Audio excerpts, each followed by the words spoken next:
I'm live. Yay, I'm live. Woohoo. It finally came through. Hi, guys. Welcome to Restore Believe Nikki. Very much off today again, but that's all right. A lot went on yesterday. Okay, so let me adjust everything here. And sorry for the noises. But I do happen to have this as a necessity to make that go up. There we go. Hello to whoever is watching and listening in, and excuse the business side of everything. And oh, there's all my art supplies. Anyway, God,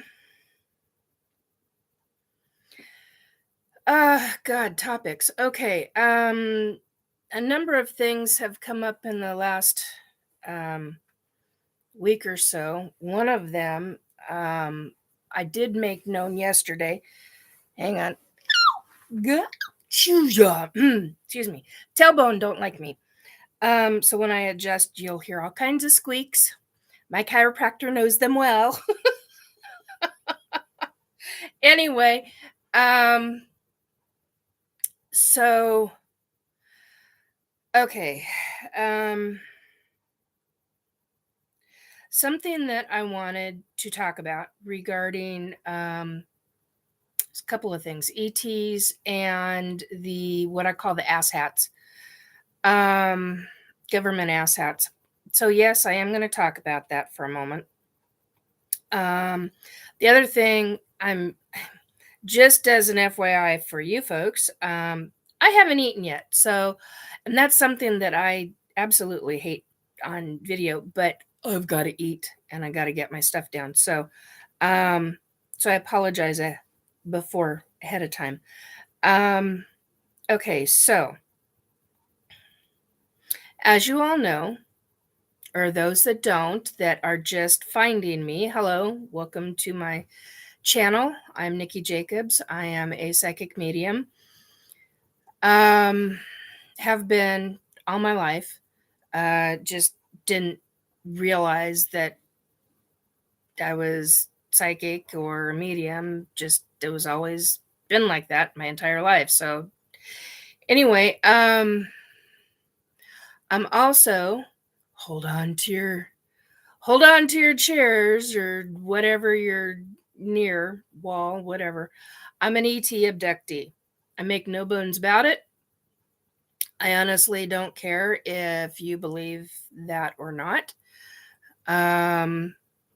That's fine. You have your own right to your opinion and your belief system and religion and all of that. That's fine. But I'm at a point in my life where I don't care if people know. I mean, I do, but I don't.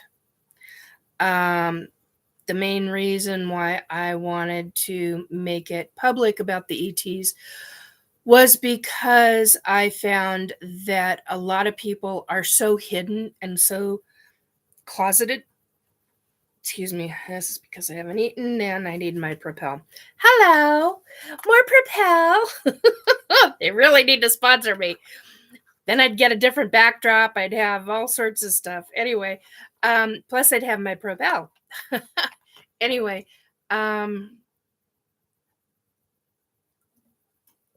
sorry. Oh, that's not my favorite one, but it works. So what I've learned are so many people are closeted. And for damn good reason. A lot of them are closeted. I'm not working. I don't work. I haven't in quite some time. Back injury, one after another. Then I became a caregiver for my mom. Had planned on going back to work, and then my mom had a severe life medical crisis.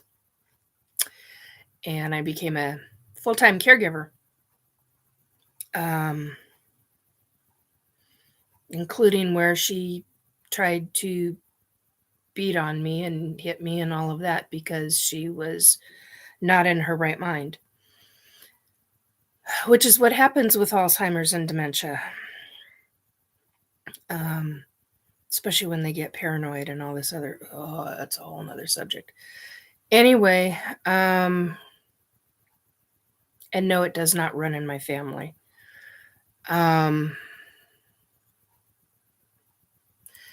So all of that said, people are closeted for very good reason. Like if you're working, I know people who are literally on Facebook who are different names. They have created a pseudonym to protect their identity in order for them to, as openly as they can, talk about their ET abductions, talk about the paranormal, that kind of thing. I know somebody in a very specific, two people in very specific fields, completely opposite of each other, but both extremely good in what they do. And now the lips are dry because I'm yapping. I'm talking. Okay, so this is the other thing. Oh, I got my lipstick on there from yesterday. That's not normal for me. Okay, there we go. Anyway, it's not normally how I put stuff on. It is as a video. It's just shorter. Anyway, so okay, you go down here.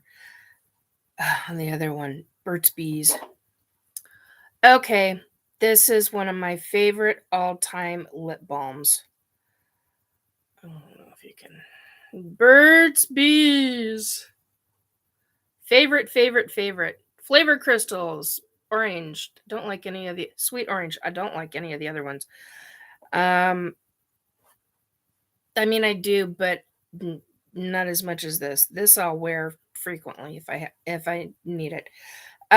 Anyway, and it's easier to find something that you like.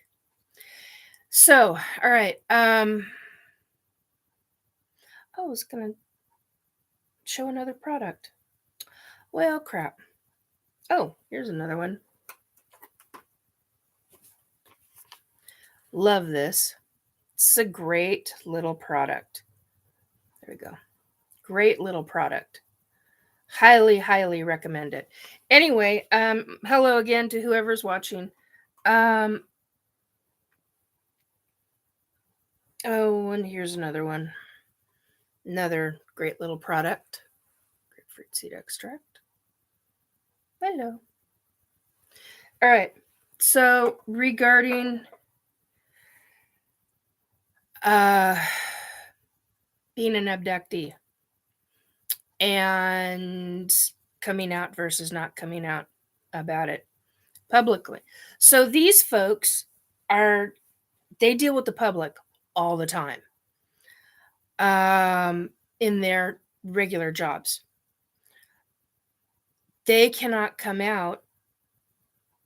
They can come out the way they have, but if they come out with their regular name, then they're in serious trouble. They loss of job, loss of massive employment opportunities. The people that they know and that they deal with are not anywhere in the paranormal or ufology community by any stretch, have no interest in it. So it's their way that they feel that they can be safe enough. And they rarely put up, sorry, squeaky. I've got to get my legs up because my tailbone is bothering me. So and of course the chair squeaks no matter what I sit in. Big woman, chair squeaks. So you've got people who truly are, because of society, are scared for their jobs, their livelihoods, because this is so taboo in society. You are made fun of. You are not just made fun of, you're bullied. You're outright bullied. And in some cases, it horrifically.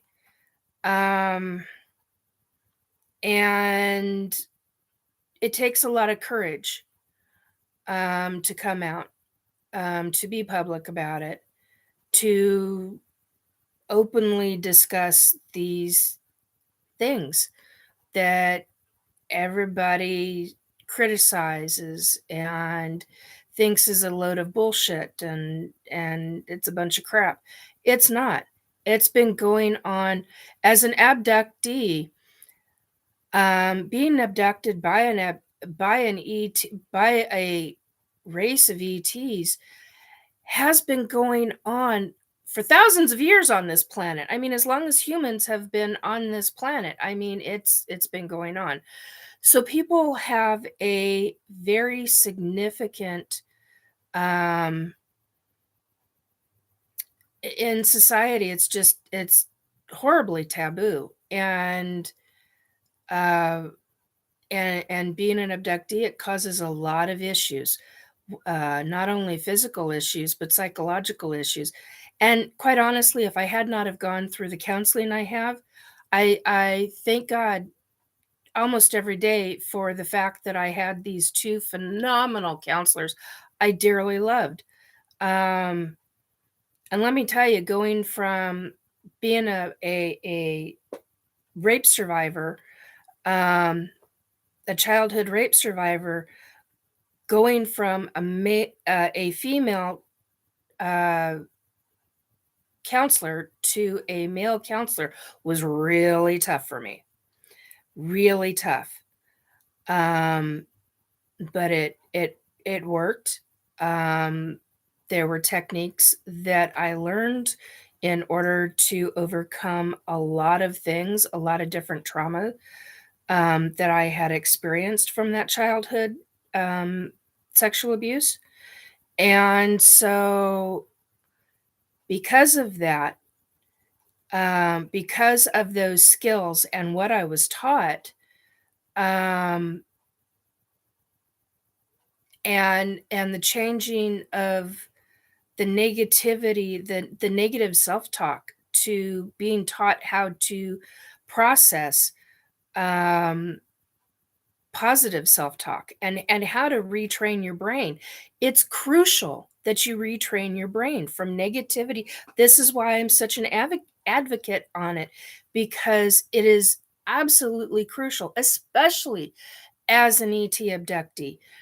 You go through so much shit, and the ETs, depending upon which ones are taking you, they're either going to let you remember, and there are other races that will absolutely not let you remember for valid reasons, and some really not valid reasons. Hello to whoever came back, or whoever's joining me. Um, give a shout out. Let me know who you are in the chat. Since the chat is up. um, anyway, so it's pretty freaking important um, for those that take the time and go through the counseling. And the two individuals that I know that have done what I had talked about a few minutes ago, they've been through it. They've been through all the things that you need to go through, and they found the right people. That's the key, is finding the right counselor, interviewing counselors. I think, if I remember correctly, I interviewed 6 people before I found the one. Hey, Drew. Mwah.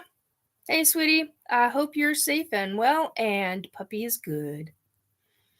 Love my friends.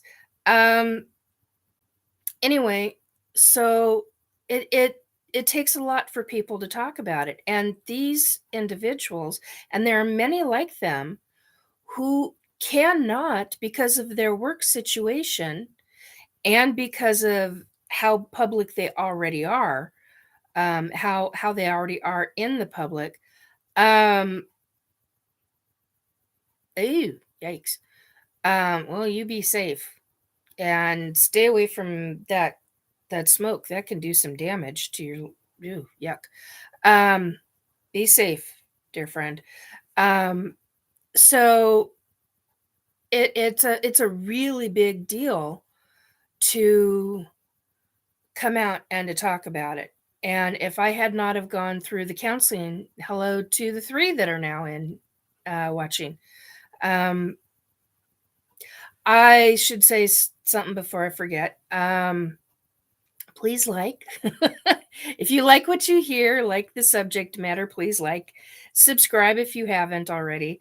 Um, and leave me a comment in the chat, or after this broadcast is over with, and uh, let me know what you think, or if you have questions. I will respond. Sometimes it's not immediate, but I will respond to everybody. Um, so, well, unless it's my son, and then I privately respond. So, anyway, um, yeah, a few hours ago, I love giving free advice. Yeah. Um, anyway, uh, so it takes a lot of courage for folks to come out of the closet and to talk about it, and family does not like. I mean, people are so conditioned, and that's what it is. It's We are conditioned by societal behavior and by family. You've got parents, grandparents, aunts, uncles, great aunts, great uncles. I mean, whoever, siblings. I mean, people can be supportive, or they can be really detrimental and really bully and be very negative about it. And you've got to fight. There's a quote from a 1980s song that is popping into my head: "Fight for your right." Only it says to party, but no, no, no, no. You got to fight for your right to stand your ground and to stand strong in what you know is the truth. And even if you question it, you have every right to question it. Every abductee questions it for one reason or another. And no, you're not going crazy. The marks on your body, those are not that's not you going crazy. Those marks are there for a reason. And some of us heal faster than others in that. And that is in part because ETs use some kind of something over a wound that they have made, usually, unless it's them leaving a bruise. And those can take a while to, depending upon how your body is, they can take a while to heal. But the point is it takes courage to be open and to talk about it, and to find the right niche of people who are willing to listen and who understand. That is a huge deal, folks. And if you're not able to do that because of work, I mean, the fact of the matter is I live with somebody who they can't afford knowing that they live with somebody that talks about this so openly. I understand that. That's one of the reasons why I don't fricking talk about them. You typically, uh, there are many. I know people that um, who've come to me privately and said, "This has happened. This is what's going on." I'm trying to word this carefully so that I'm not revealing anybody. Um, this is what's happened to me. Can you and I talk? And yeah, I'll be glad to talk with you. Um, the other thing is find a group, find an ET abductee group. They call themselves so many different things. So it may be a paranormal group that deals with abductions as well as a bunch of other things. Um, hey, Philip. Literacy helps people be more supportive. Only literate people are. only illiterate people are unsupportive. Some people know how to read and choose not to. They're deliberately illiterate. Yeah, I've come across a lot of people like that, Philip, and it's very sad. And a lot of times I've had to walk away from them. And it's very frustrating to me because they may have a good heart, but at the same time, the mentality, wow. Um, and there have been times where I've just cried because it's to me. I was going to say devastating to me, but there have been people in my life where I've loved to pieces, and then you bring up a topic that is extremely foreign to them, and they are so political that everything is politicalized, and it's like I, I'm not going to do that with you because not everything is political. Not absolutely freaking everything is political, and it is just it's heartbreaking because uh you can have a conversation with them about almost anything else, and everything's hunky dory. um Sheeple are just part of life, unfortunately. We all have sheeple in our yeah, in our families. Yeah, there's a couple of people that I know that until I came into their life, this subject matter was a complete joke. And then I'd known them for about a year, and I finally approached the subject, and I got a lot of shit for it. And now I still get the jokes periodically, but I don't get bullied about it. And the jokes are their way of it's not really a bullying type of situation. It is, but it's not. It's their coming to grips, coming to terms with what I've openly discussed. And I've openly discussed in their home, you've got deceased family members here, and they can't handle it. I understand that. So I typically stay quiet, and unless one of those deceased family members wants to say something and has a message for them, that's when I give a message. And it's interesting when you can see two or three of their deceased family members and walking around them. And I don't always see, I usually feel the spirit. I feel their energy. I smell them. They have a specific, everybody, when you die, has a specific scent, odor, scent, whatever you want to call it. And so, for example, for me, when one of my grandfathers is around me, he has a very specific, you stop that. That's not where I was going with that. Sorry. I Anyway, somebody was being a smartass on the other side. I'm not going to repeat what was said, but wow, that was a real smartass answer. Um, yeah, they mask their fear, and that's the thing. So Philip says sometimes people make jokes to mask their fear. I've noticed. Yes, they very much do, and because it goes beyond what they can handle. Especially when it comes to deceased family members and when you are not that religious to begin with. And it starts opening other doors that they start questioning, and then they start questioning themselves, and then it starts a whole cycle of events.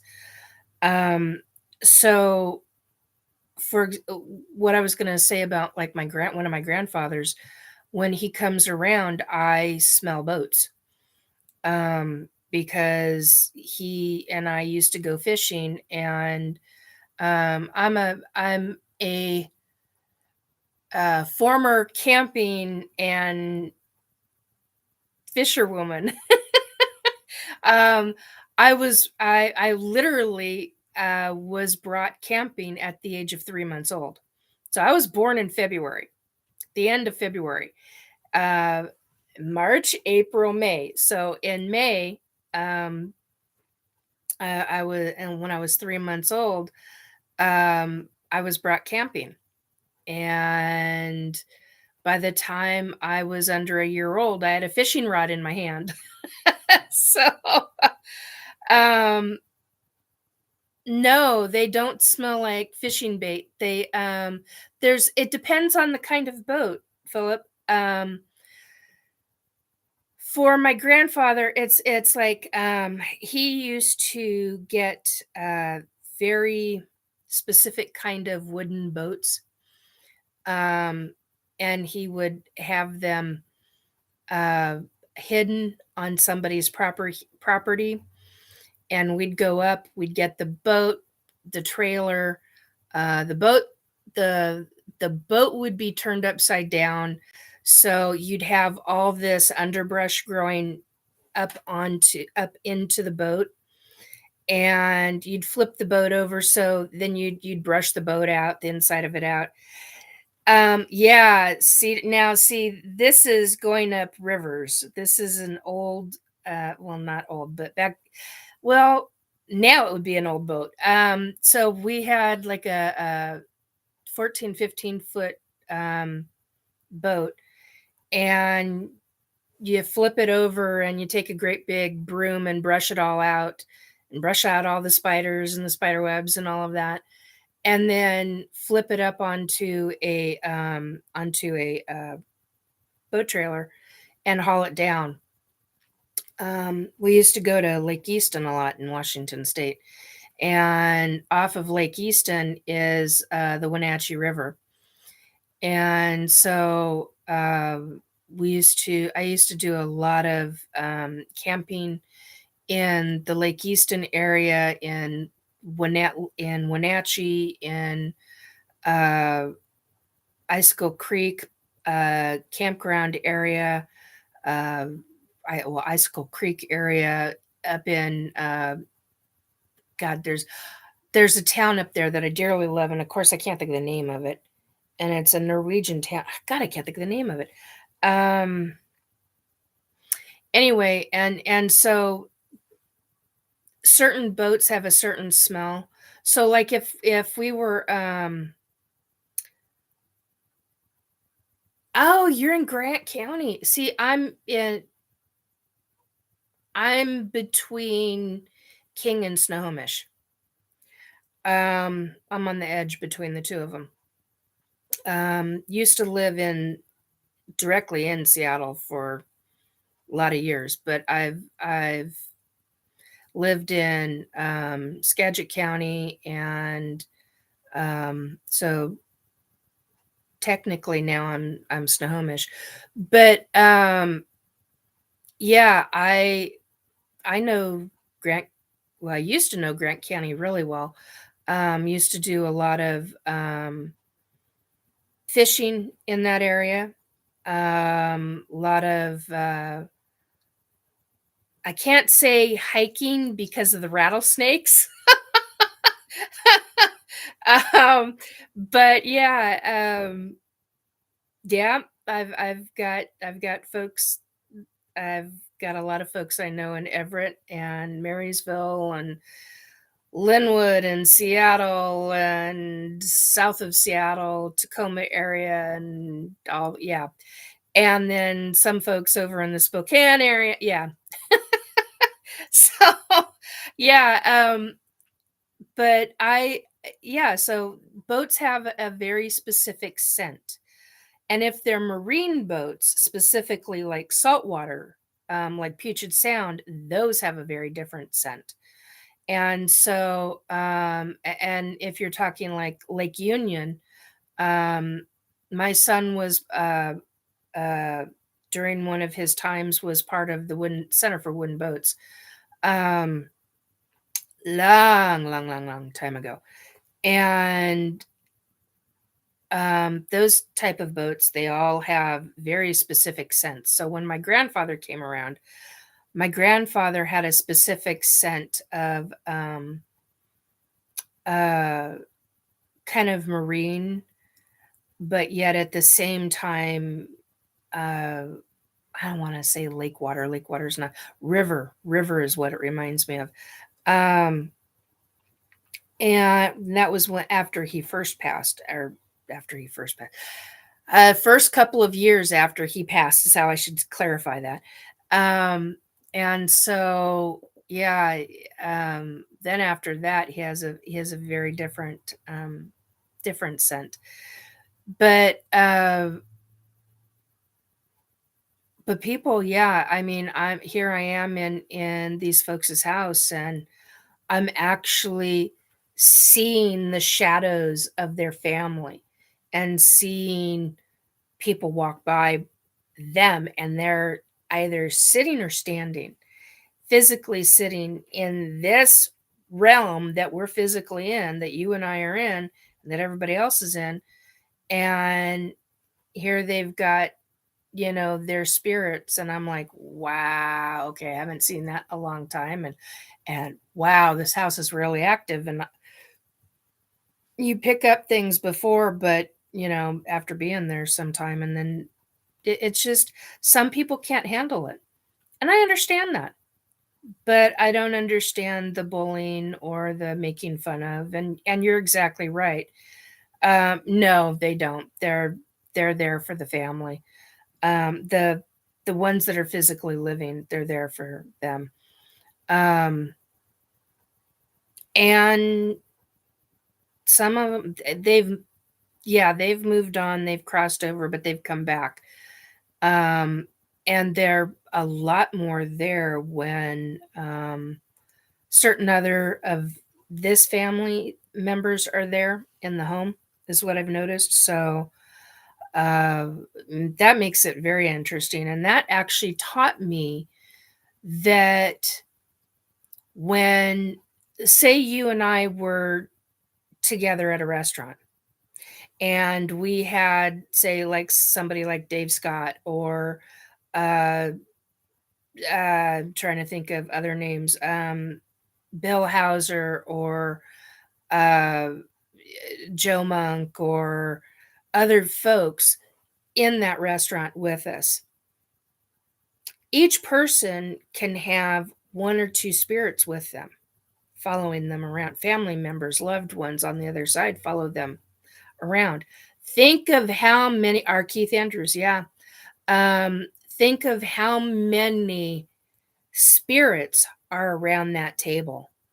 Say we're all sitting down at a table and shooting the breeze, just having conversations, laughing, joking, carrying on, eating, drinking, whatever at the table.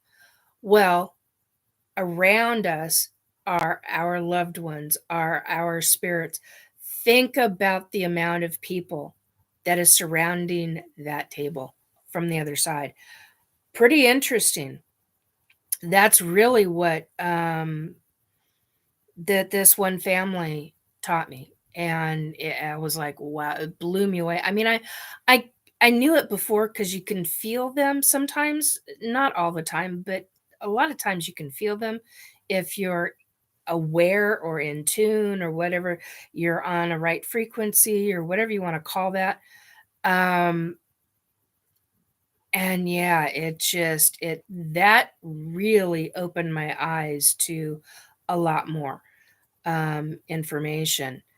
Um, and it really made me realize just how, say, for example, you get a psychic talking at a convention. Think of if that room had, sorry, I thought I heard my Canadian geese go by. I love my Canadian geese. We're on a flight path, and I love hearing them. And it's right around that time where they start flying over. You get one or two flying, and they're yapping at each other. Quack, squawk, squawk, squawk. I just love that. Um, love the snow geese, though, too, up in Mount Vernon. Anyway, so it's fascinating how many of our loved ones can show up you know, and they'll all stand around or find empty chairs and sit around and listen into our conversations and um, pass messages to us if we're consciously aware. Oh, that was my thought. Well, not really. It came from one of your deceased family members that were there at the time. So sometimes hang on a second. Here we go. Mm, ridiculous. So sometimes, okay, there we go. Sometimes say my tailbone and low back are not nice right now. Anyway, um, so sometimes our family members are there with us and they're all shooting the breeze and sometimes, with each other. And um, that's kind of a big deal. You get one or two people together or more, or you get a convention of people together. Think of how many spirits. You get 500 people in a room. Think of how many spirits are with each person. Ba-dum-bum. How's that for some apples? That's quite the thought. Anyway.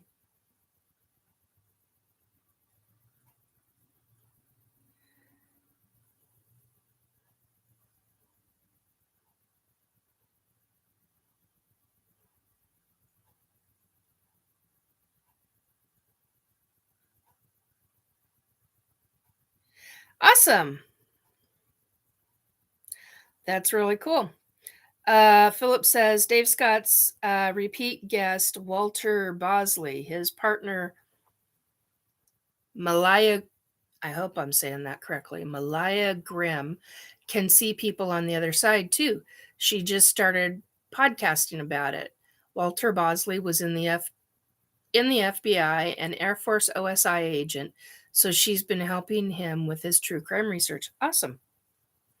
That's fantastic. Yeah, so it makes some really interesting things. Um, and it makes you wonder, how we are all really connected. I mean, not wonder how we're all really connected. I mean, I get how we're all connected, but it's a mind bender when you really start thinking about all of this. Um, okay, talking. Propel again. Anyway, regarding the ETs though.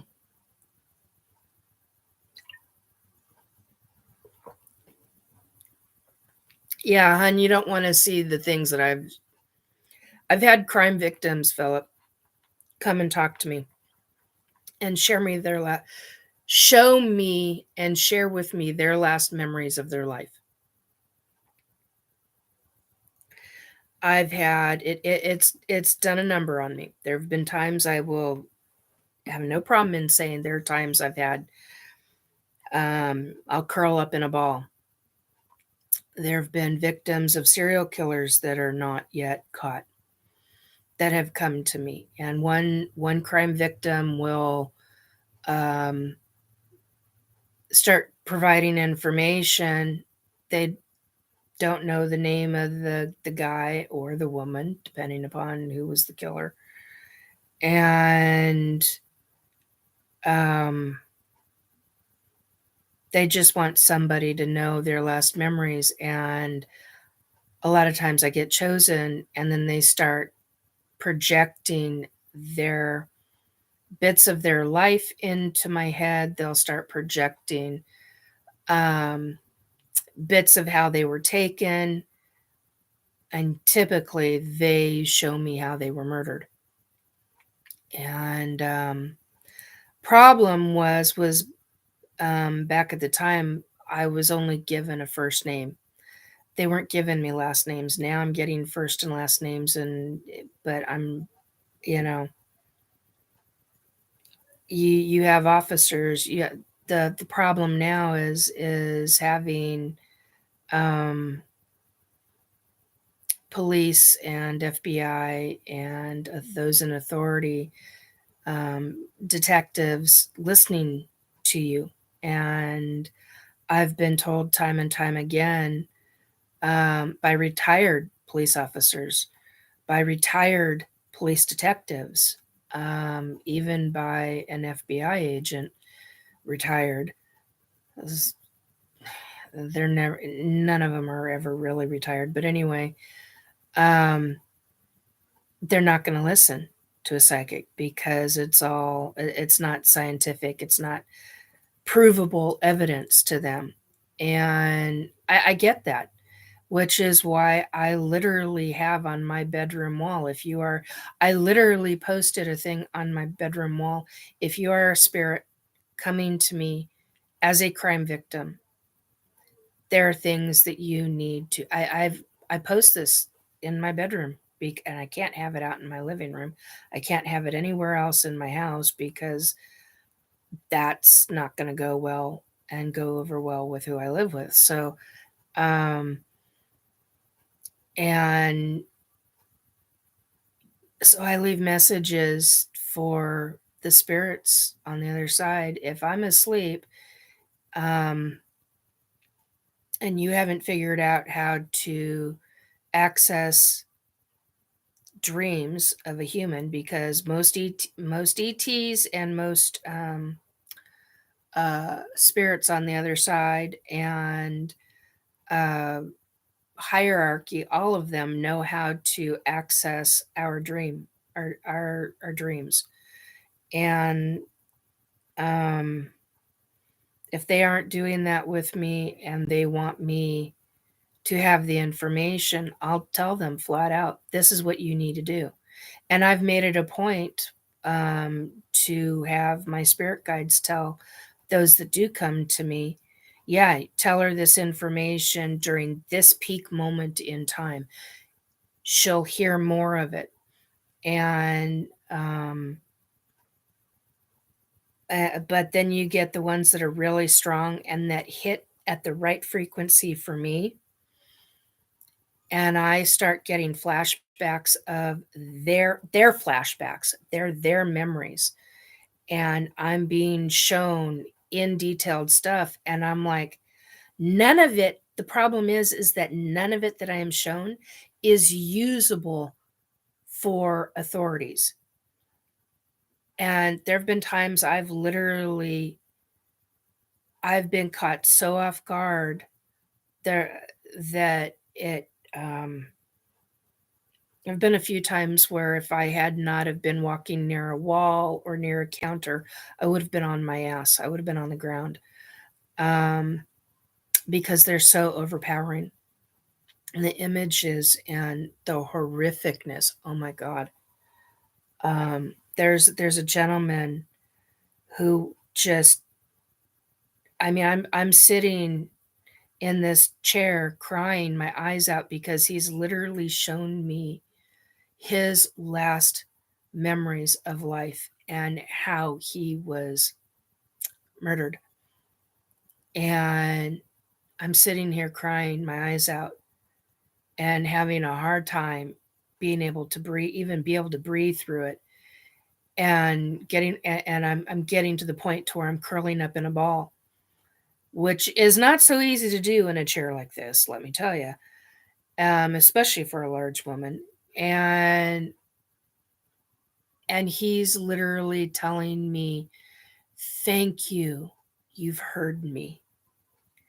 Thank you for seeing, for understanding what I've been through. And I've been told repeatedly, you're the first one that's listened. And I'm like, you can come back and talk to me anytime. No, I just wanted somebody to acknowledge those images and what I went through, what I physically went through when I was there. And I'm like, well, you got the acknowledgement, hun, but holy crap. And then I've had women who have it very similar. And I mean, we're talking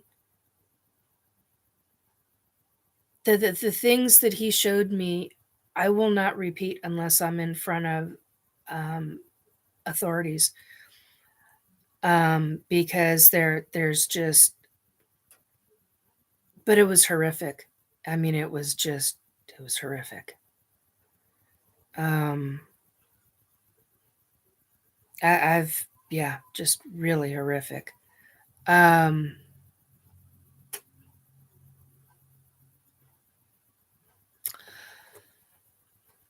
uh, Ask Walter Bosley if he knows of an investigator he can recommend in the Puget Sound area.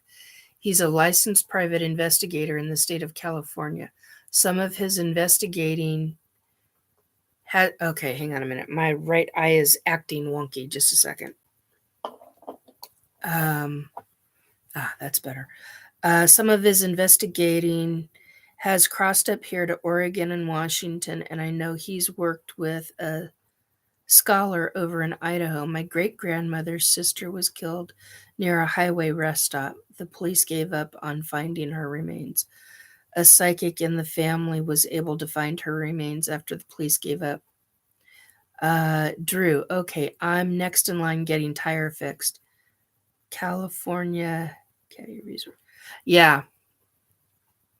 Yeah, I mean, it's just, I'll do that. Thank you, Philip. Um,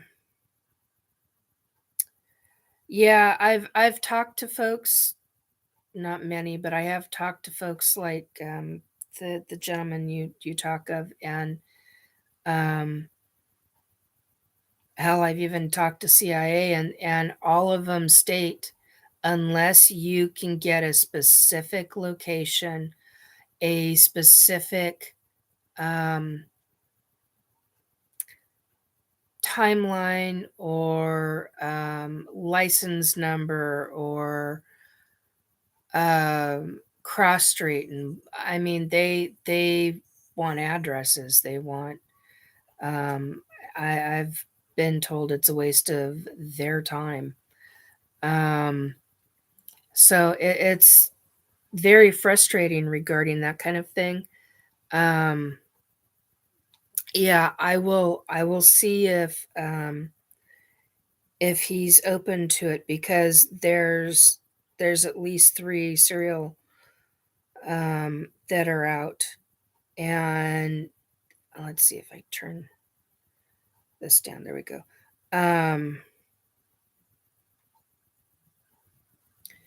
Okay.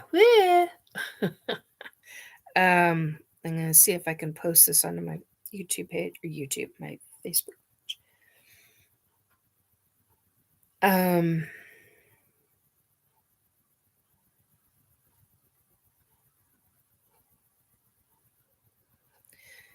There we go. Okay. And there we go with that, and that eliminates that. All right. So yeah, it just it's difficult for authorities, and I get that.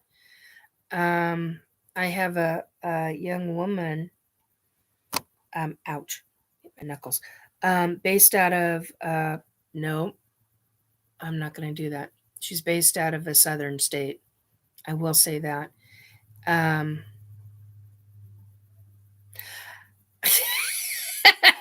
I saw that, Drew.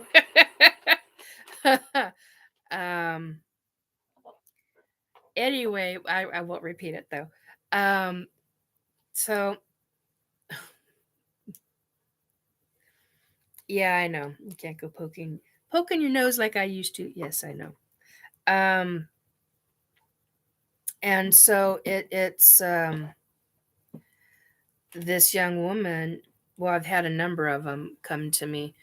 There was a specific woman who came to me after she had died, and she was a victim of a serial killer, and and one that's not ever been caught, uh, and made known that they've got him. I'm going to move this back so I can put my plate forward so I can actually eat my apple. Peel and eat my apple is how I should say that, because I don't trust the skins anymore.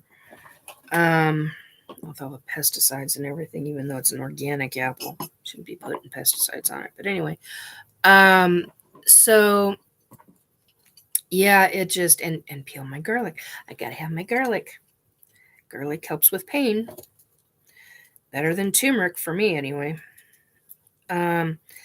Anyway, so yeah, this one young woman came to me, a crime victim, and she put the word out on the other side. This woman listens to you.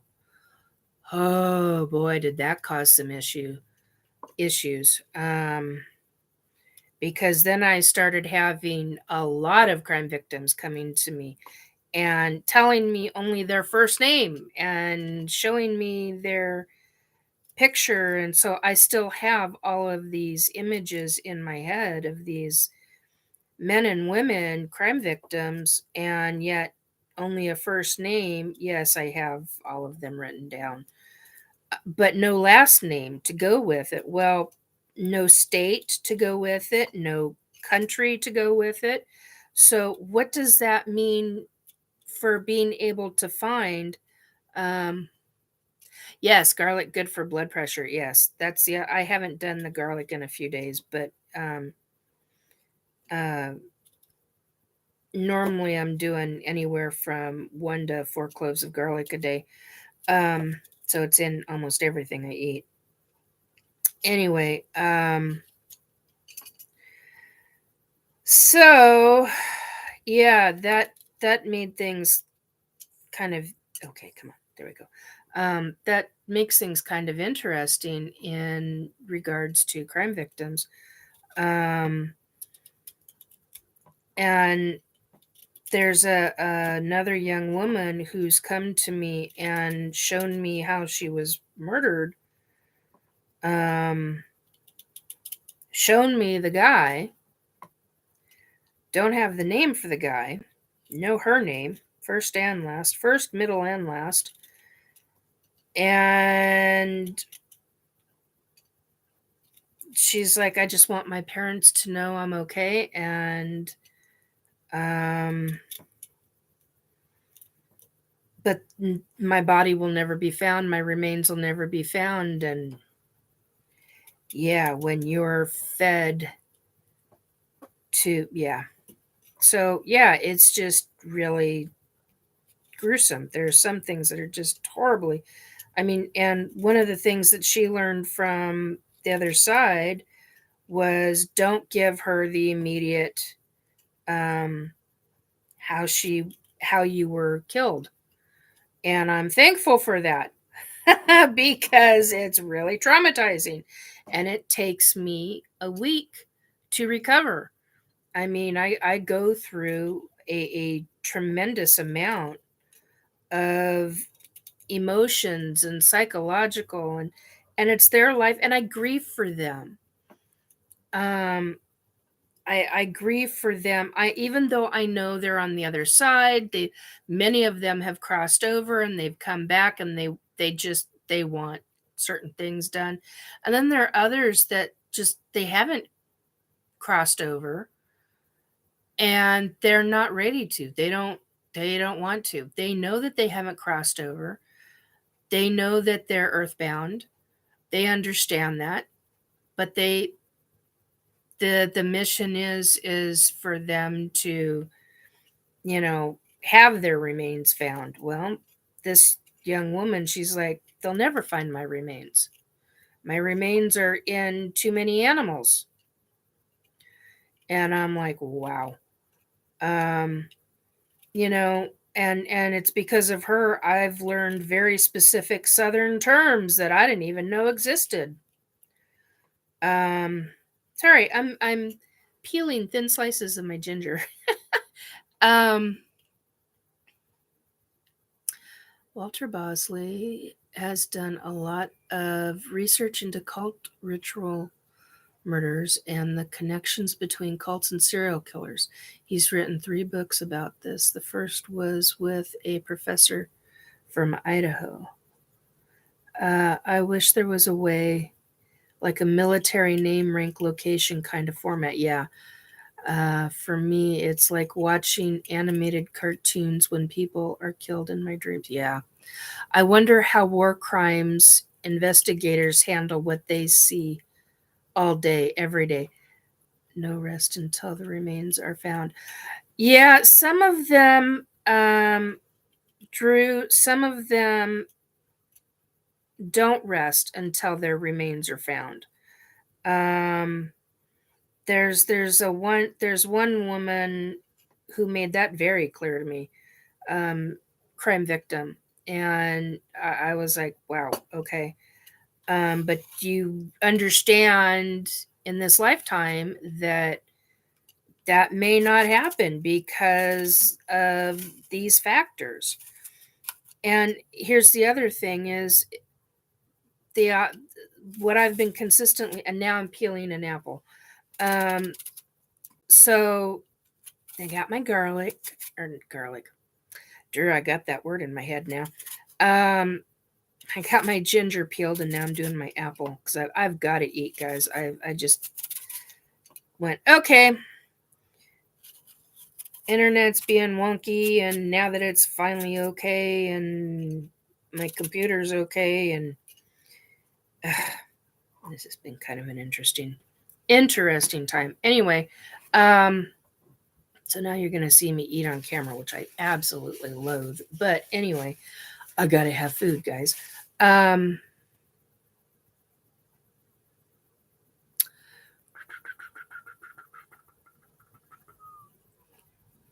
Hey, Christopher.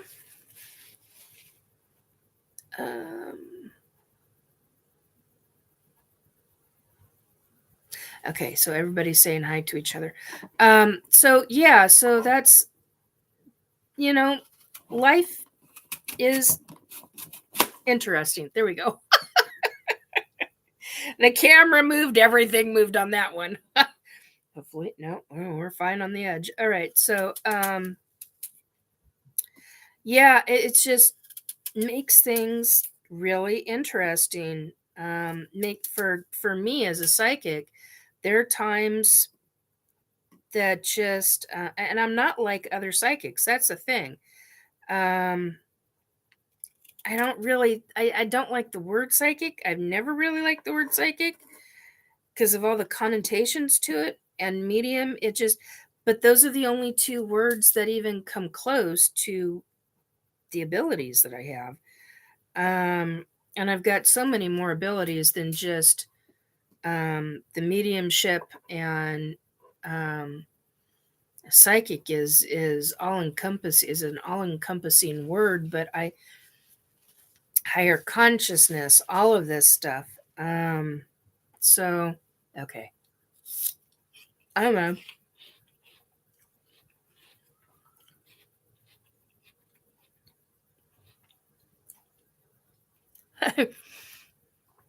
Yeah, that's true. Drew says I'm about spot on with things. Philip, certain family spirits don't want me poking too far into things when it's helping Nikki. Yeah, yeah, Drew's family, they're real good about stuff. Um Real good about stuff, and there are times, yeah, that yeah, they get real specific, shall we say. So, and I've worked with a lot of different people. Um Many of them psychics, many not widely known.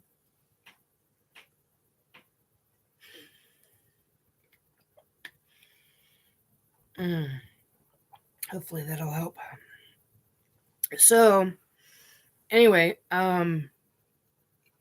we're almost an hour into this. Um so yeah, I mean, it's just you get different people um uh coming to you from all different kinds of walks of life. Um and there's just and I mean on the other side. Um I will never forget the little boy that came to me. I was asked to take a look at, and he was a little boy on the other side, spirit on the other side, about 8 years old, and confirmed that he was dead. I was asked to look into a piece of property and see what I thought of it. And I gave my response back, and they said, "Oh, well, we'll have our psychic check in and see if you're picking up anything that he hasn't already picked up." And I'm like, "Okay." So they get back to me and start asking me questions, and I'm like, "I don't know, let's go find out." So I go into my higher consciousness mode and go over to this piece of property. Excuse all the art supplies, and I've got all sorts of stuff up, as you can see. I was just like, "Oh, my art supplies are showing. Oh, and my junk table. Lovely." My junk table. It's not junk. I just never have time enough to clear it out the way I want to and organize it. Which is funny because I'm normally very organized. Hang on, this is gonna be spicy. Woo-hoo-hoo.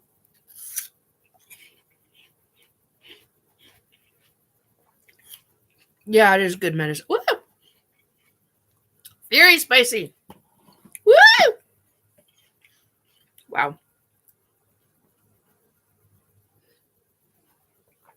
Hee-hoo. Wow. Okay. Piece of ginger. Woohoo. Anyway,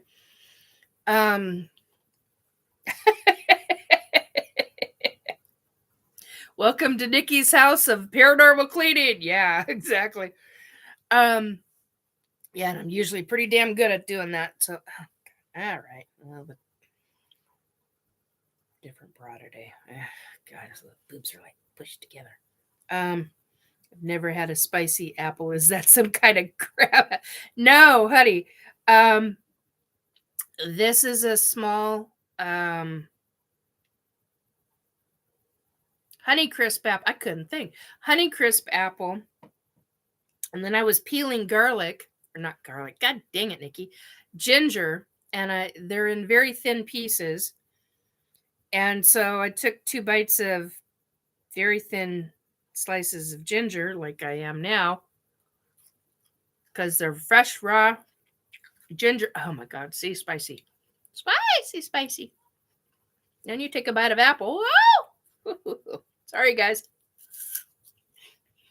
Ginger is really good for the bloodstream. It's also really good for pain. Wow. Anyway, so about the spirits. Here this little boy is, and I told this person, I said, "Look, there's marks.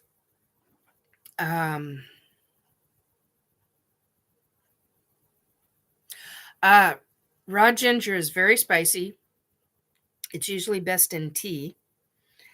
But yeah, I usually eat a lot of raw garlic, usually in salad. I usually slice it up, real thin, peel it. I peel it first, and then I slice it into really thin slices with a like a potato peeler, which is my favorite peeler, and then throw it in salad with a little dressing, and that's how I get my raw garlic down me and my raw ginger down me. Anyway, okay, hit the table. Here we are. Excuse me. So the spirits. So I had checked um, this little boy during his life. He had been traumatized. I mean, like really fucking traumatized, kept in a closet and all this shit. I'm just pissed. Let me just say, it pissed me off how this boy was treated back in the 1800s, and this piece of property still had the claw marks of his fingerprints on the of his claws, of his nails in the wood. Oh God, I got really upset. I mean, really upset. I'm a mom. Hello, I'm gonna be pissed off over something like that. Really ticked me off. And what I didn't realize is that while I was in my higher consciousness, this little boy's spirit, I knew that the little boy's spirit was still there. I could feel there were two little boys. One was 8, the other one was about 9 or 10. Yeah.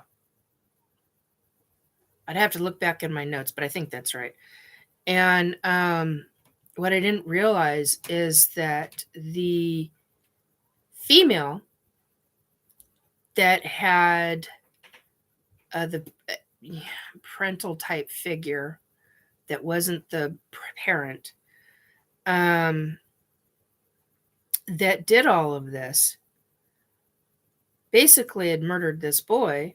And then when she died, she kept hold of this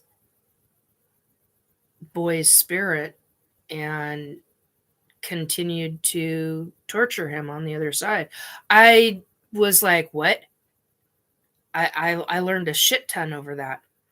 And I was pissed. I mean, so I'm telling all this information to these folks. And what I didn't realize was that little boy glommed on to me, and being a woman who is an abductee, yeah, I didn't know that was possible either, but it was. I learned a lot because of I learned a lot because of this. That bitch, I mean, and she's still, her spirit is still in the house, but boy, is she pissed at me. And I'm like, F you, bitch. You ain't ever coming near this kid again. Anyway, so as an abductee, what I'm going to say to this is, as an abductee who is in the, I got a brain fart, food's hitting, I'm getting a brain fart. Oh, no, isn't that lovely? As an abductee female in the reproductive fuckballs, pardon me,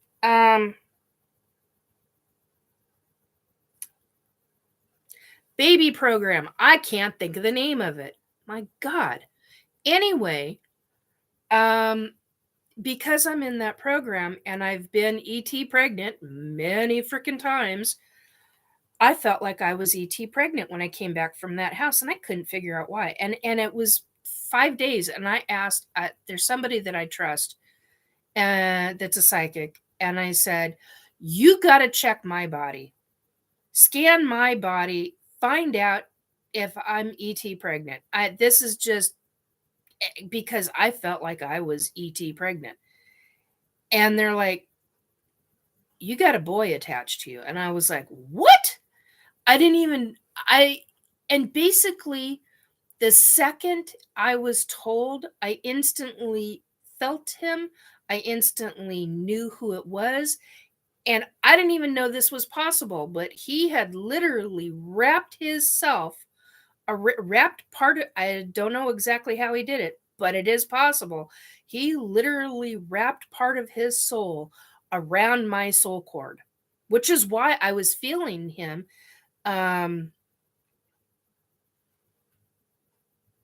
Oh, I can't even fathom the karma she must have. I mean, I was so pissed off at this bitch. I mean, I was like, man, you do not want to cross me.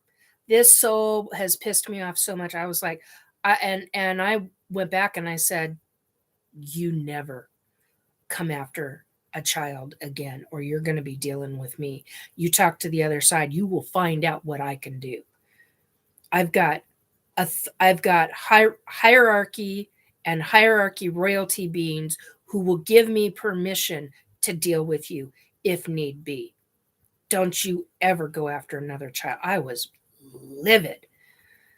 And because I will. I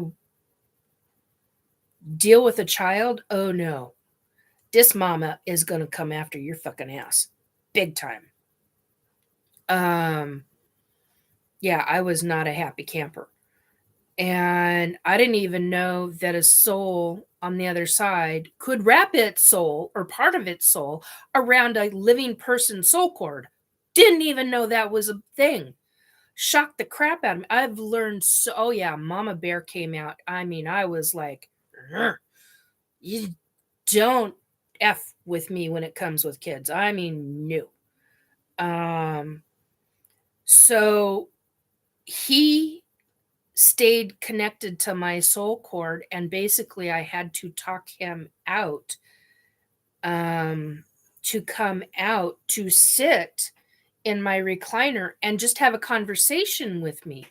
He was so petrified, but he saw, basically what I learned from him is that he saw, when I was in my higher consciousness state, he saw pure white light from my soul. And I went, "What do you mean pure white light?" I didn't that shocked the crap out of me. I didn't even know that was possible. Well, we're like a beacon. When you do good works, you're literally a beacon. I knew that. I've known that for years, but I didn't. It was really predominantly displayed to me at that given moment in time. I mean, and he was so petrified to cross over. And I literally, on my right side, I had what some people would call God, what some people would call God energy, what some people would call source energy. I had white, warm, loving energy off to my right. He's sitting off to my left. And I had to have my grandmother. I said, "My grandmother is a protector of children. Will you?" Because he didn't trust anybody. I mean, this poor soul was so traumatized and so. I'm gonna start crying. He was so traumatized since he had died from the 1800s that he literally did not trust anybody, but he trusted me. And I said, "The only person I know that you would be able to trust would be my grandmother. My grandmother is a protector of children." And I said, "Would you go with my grandmother?" And she came from the other side. I felt her through the white light. I literally felt her through the white light and come up to him. And I had his hand in my left hand. And I said, "Would you," sorry, I'm crying. I said, "Would you take my grandmother's hand?" Ah, grief. And okay, here we go. And he said, "Yes." He goes, "If you trust her, I will trust her." Here's this little kid so horribly beaten down in soul form. And I said, "She will take you to the people who love you, unequivocally love you, and he didn't understand that because hello 1800s.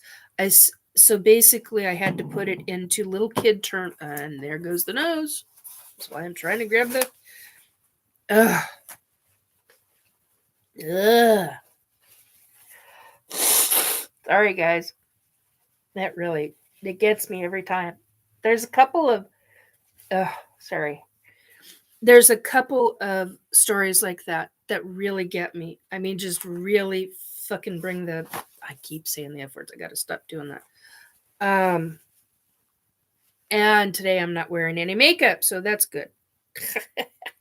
I can actually touch my eyes today. Because yesterday I wore makeup. Ugh, that always affects my face. Anyway, so he grabbed my grandmother's hand and they literally floated across my living room and literally up like this. And the light, the second I saw, God, the ceiling is about 9 feet high. So they were about 6, 7 feet off the floor. And then the light just, sorry, I've got my TV turned on and it just changed screen. So it just literally changed light in the room. So that's what that was. And so they were about 6, 7 feet up, and then the bright, loving light just went, just like it sucked them right up, and it was beautiful, and I knew he was safe. And when a soul does that, when they have been that traumatized, they have to go back to school. So this little boy would be shown. Now, this is what I know. This is what I personally know and have witnessed. When a soul that has been traumatized, and I've seen souls where they've had holes in them, okay? They've been,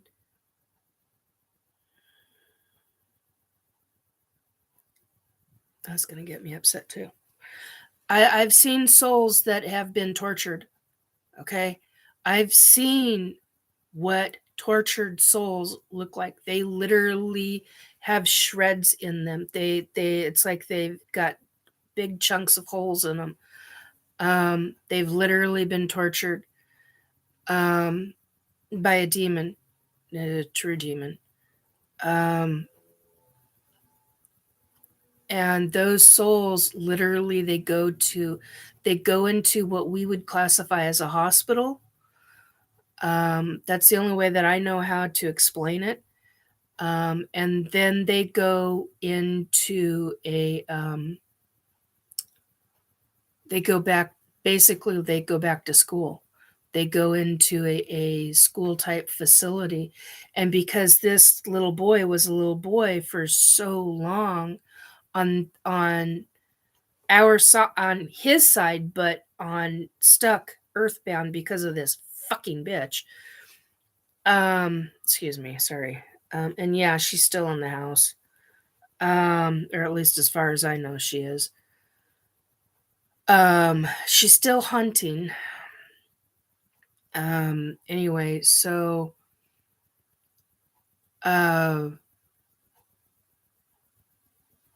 he'll go into basically like an elementary school.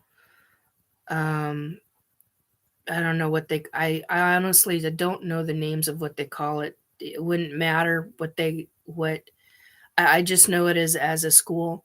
And then his soul will go into a progression cycle and then be, once he's whole again, then he will be going through another process.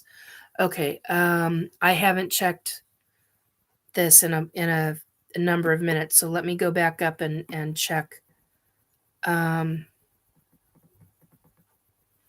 Yeah, Mama Bear. Yes, that's too uncommon, says Drew. She doesn't need Dad's permission. No. Yeah, little boy. He felt protected with Nikki. Yeah. Oh yeah. He knew. He. But I did not know a soul could wrap itself around a soul core. That blew me out of the water, man. completely blew me out of the water. I did not know that they could do that. Pure white light from studying Buddhism. The Buddha talked about this. I'm not familiar with a soul cord, though. What is a soul cord? Okay, a soul cord is what attaches our soul to our body. A soul cord, okay, when you're young, a soul cord is usually pretty thin. It's very sturdy, very durable, usually silver in color. Not always. Everybody's got usually has a different color of soul cord. It literally is what keeps us attached to our body, to our physical form. Our consciousness is part of our soul, but the soul is connected to our human body via this cord. And for lack of, I don't know if I'm going to say that right now. Hopefully that answered your question, Philip. Hang on a second. Drew, yes, a beacon that shines for miles and hours. Beware, you will get bombarded by others, but I don't get bothered like I used to. That's nice. He could go with your grandmother. Yeah, he did. It was very sweet. Soul died from fear. So eventful. Jesus talked about the light too, but for some reason this isn't currently emphasized. No, it's not, and that's what's really sad. In Buddhist view, experience is the only completely reliable teacher. Yeah. I got woke up again, Christopher, so I took matters into my own hands. Can't imagine anyone wanting her as a roommate. Oh, are you kidding me? I totally freaking agree with that, Philip. I mean, seriously, who would want that bitch as a... Oh, man.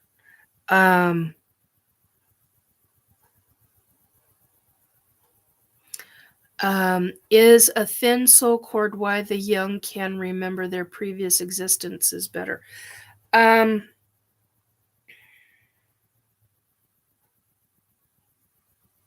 That's a really good question. No, I don't think it's the soul. Okay, now this is just okay. I just moved my whole table by doing that. Let's try this again. Okay, this is my personal opinion. Every psychic will tell you something different. In my personal experience, based on how I understand it,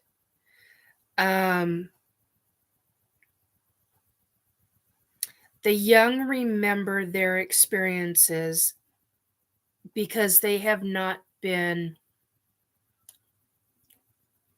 trained out of it yet. Some parents are much better at putting a kibosh on that regarding their children, not to think outside of a box. So it really comes from the training we receive from everybody else around us.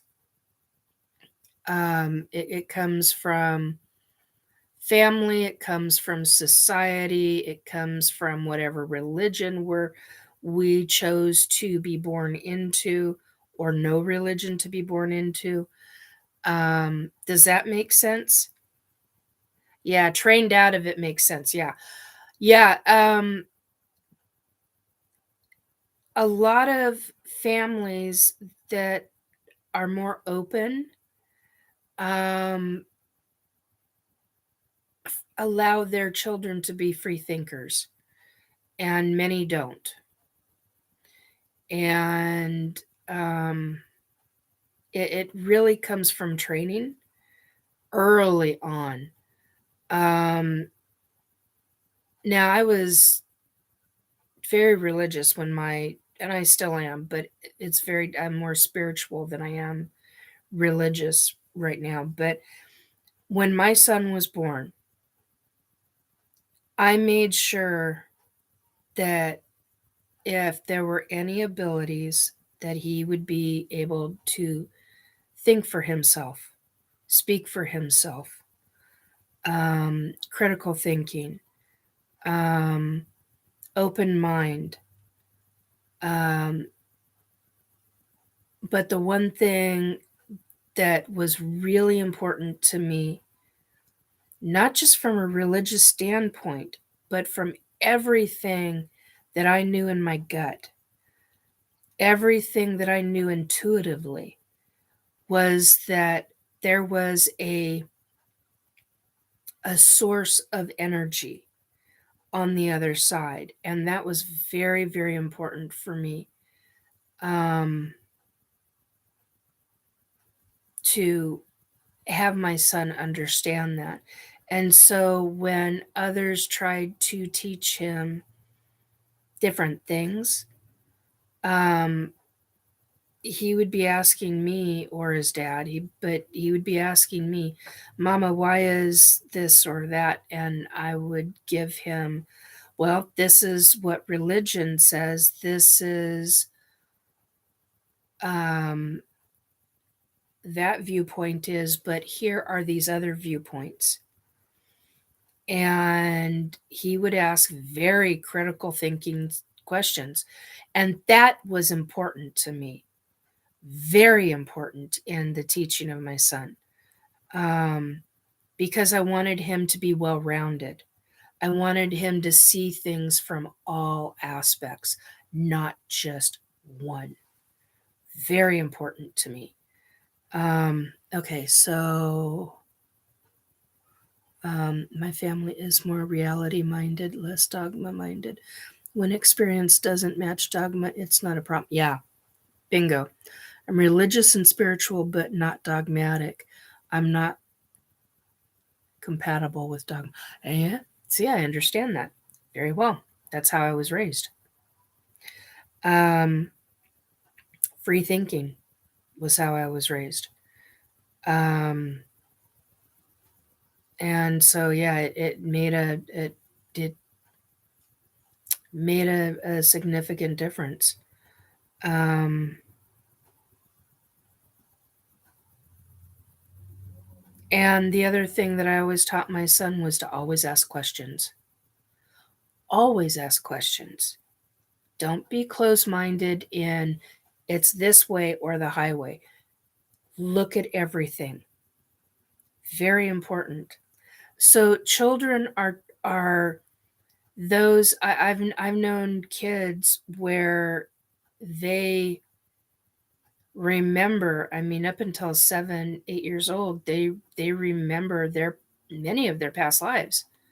And then other kids don't remember anything.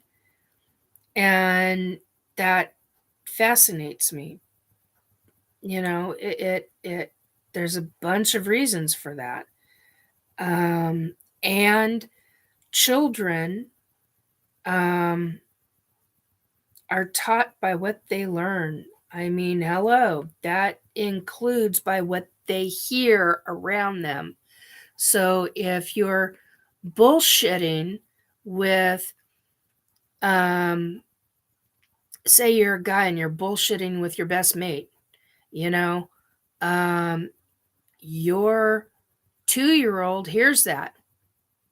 They respond to that. They take that in. Your 8-year old will really take it in. And by the time they're 10, 11 years old, they've got as Philip calls it, dogma. And that's what it is. It's dogma. Um, or the religious factor or the whatever it is you're making fun of, that child will take that on. That goes for religion, spirituality, it goes for political purposes, it goes for everything. And you've got to raise critical thinking children.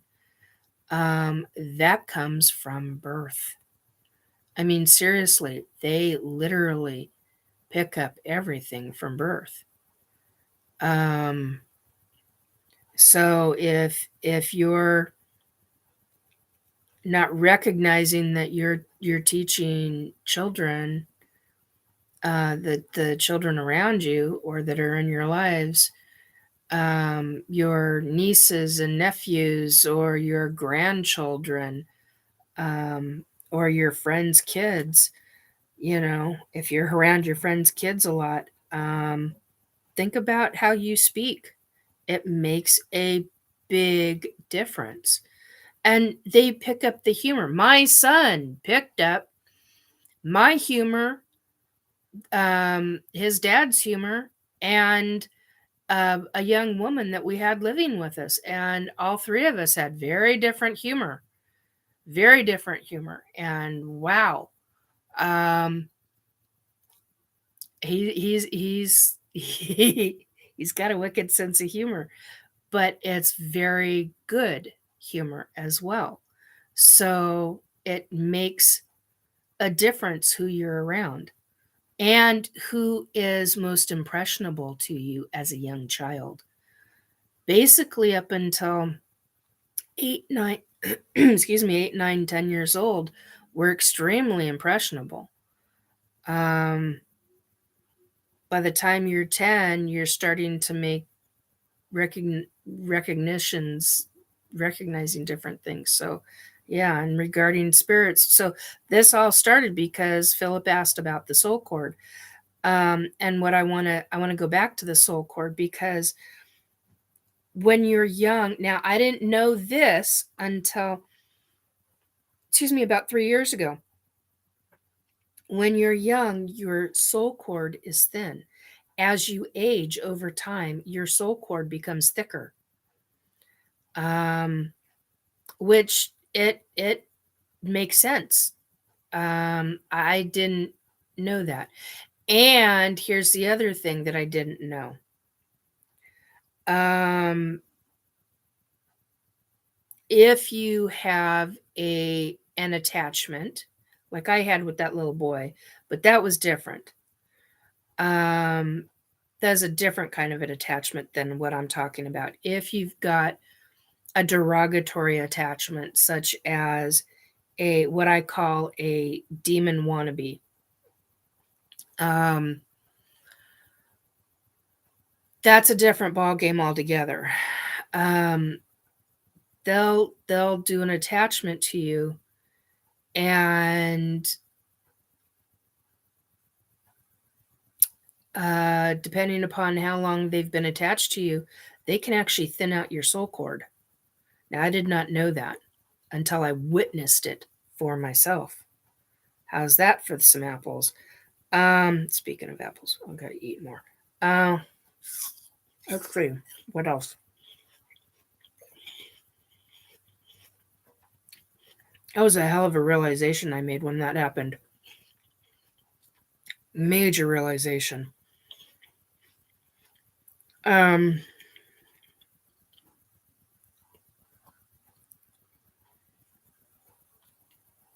oh, and yes,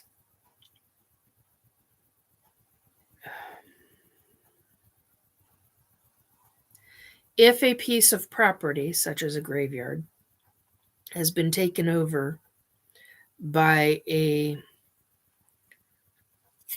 wannabe demon, which is rare, but it does happen, or by a true demon, which is even rarer, um,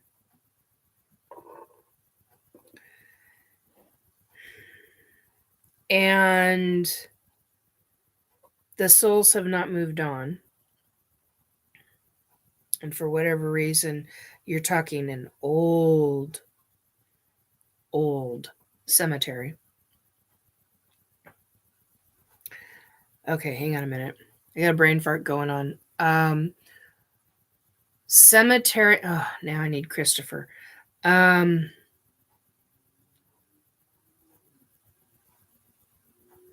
Cemetery is different than graveyard. Graveyard is the one that is attached to the church. It's been a while since I've had this conversation. Um, or is it vice versa? I can't remember. Um, anyway, the one that's not on hollowed ground. That's what I'm trying to say. Which means it's not attached to a church. Anyway, um, if for whatever reason that cemetery is unexpectedly taken over, the property is taken over before it's turned into a graveyard or a cemetery. Um, there can be all kinds of problems for those that are buried, physically buried on that property. Um, and I've seen a prime example of that. Um, I have talked about it publicly as to what location I'm referring to. I'm not going to do that here today. There's a specific reason why. It's because I feel like somebody either in the next, oh, good grief, somebody's got a diesel engine. It's loud. Um, so somebody is going to be watching it. They're going to know exactly what location I'm referring to, and it freaks them out. That's what I'm picking up right now. So for that reason alone, I'm not going to say which one it is and where it is in Washington State on this specific broadcast. Um,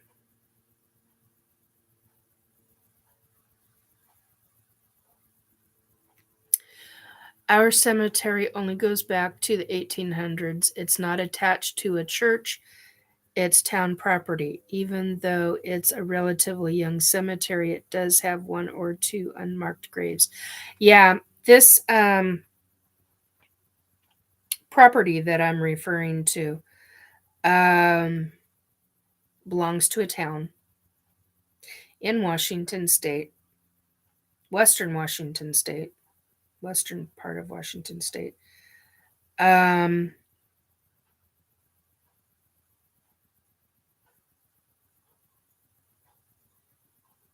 Peninsula. Now, here's the thing with this specific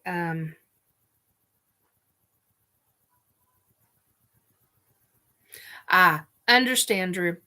Um, so here's the thing about this specific piece of property. Long before it became a town, um, there were Native Americans on the land, which is normal. Nothing wrong with that. Absolutely nothing. And at the same time, unfortunately, while they were trying to protect that property, that specific piece of property, long before it ever became found by the I was going to say the Americans, by who it was found by.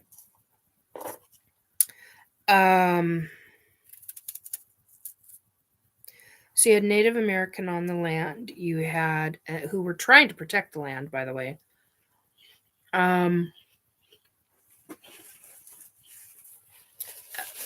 You also had a necromancer on the property.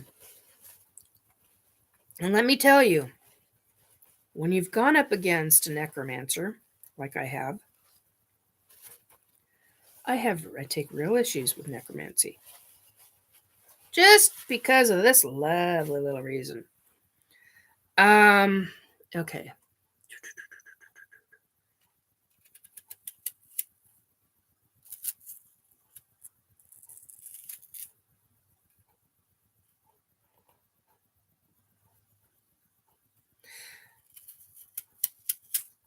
Yeah.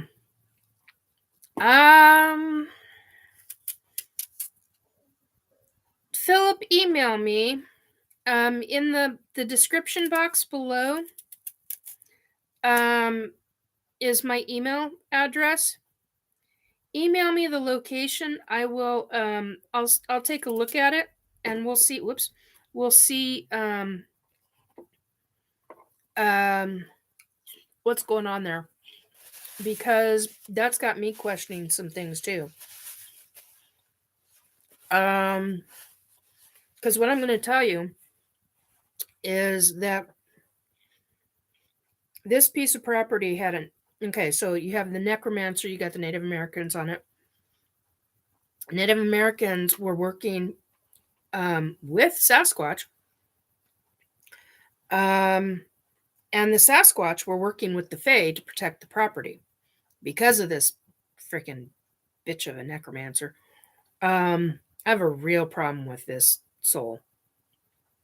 She and I went mano a mano. She's no longer in existence. I had permission to deal with her soul. The hell was that? Which was not that was not pleasant. I had permission from so many hierarchy royalty. She had been a necromancer in over 600 lives. Yeah, that was not fun. Anyway, she called this being, this demon into being, so to speak,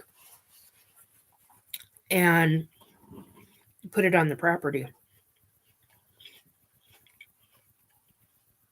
And there were a team of us in 2019, 2020. I can't remember which at the second. And we took care of the property. Took care of the necromancer. Took care of the being, the evil. And now, for what I've been told, is going to be approximately 1,000 of our years. There are angels, there are sentry guards around that property, around the town actually, but specifically around that property, because the evil has been purified, cleansed. I mean, truly cleansed. And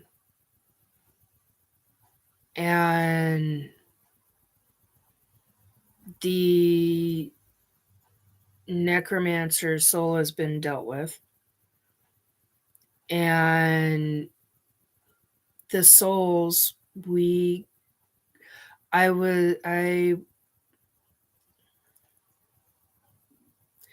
over 55 souls that crossed over that day, that night. They were human. Some of them were from the Fae, and some of them were Sasquatch. And it was something that I will never forget. And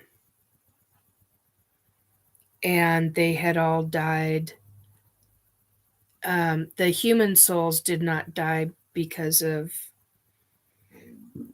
oh, good grief, excuse me, because of the property, but the Sasquatch did, and so did the Fae, because they were trying to protect the property, and they got somehow taken out by the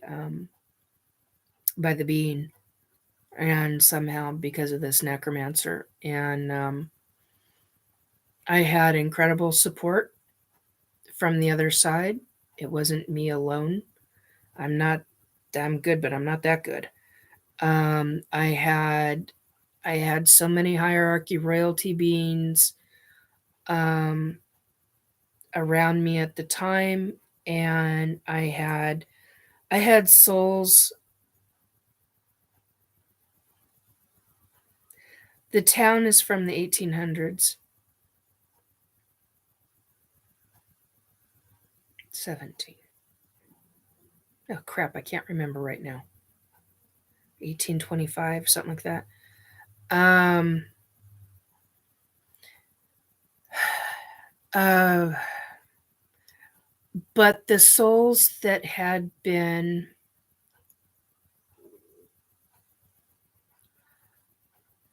I had souls that were from every walk of faith.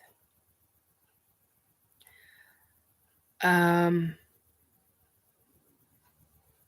every walk of faith. And I had to stop being a 2000s woman and talk to them almost as if they were children because um,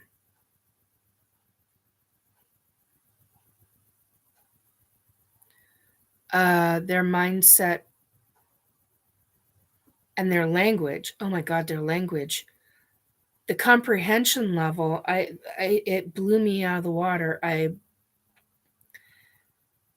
I literally had to, and the reason why I say I had to talk to them as if they were children was because they're from a different, their mentality is from a different timeline completely. And there were some of them that I had Catholics, I had Christian, I had Jewish, I had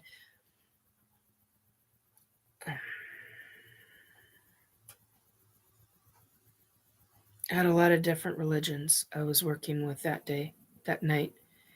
And they were all coming to me, and I will never forget them. They were all, um, they literally surrounded me, and I had one at a time asking me questions. I had this one woman, from the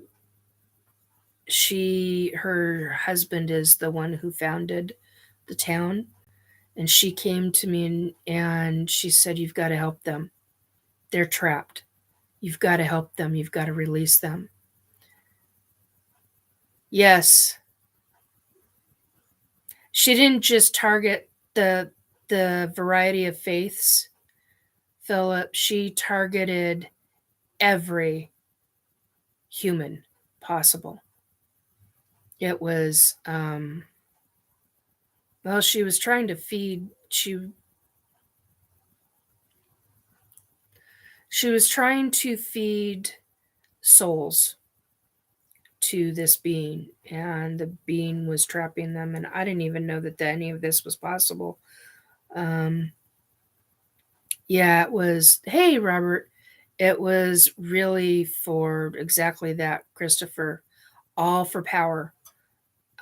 She was one major powerful, I don't want to call her a witch because I know witches. I have many on my Facebook page. I have all religions on my Facebook page. Power to do a wide variety of things, Christopher. Or, sorry, Philip. Um, hey, doing live. And so, yeah, she, greedy little bitch, basically. And yeah, you could definitely call her a sorcerer. Generally considered evil. Yeah, she was evil too. I mean, her soul, I've never seen a soul that was black before. Her soul was black. I mean, it was pitch fucking black. Um, I've never seen a soul that's been black.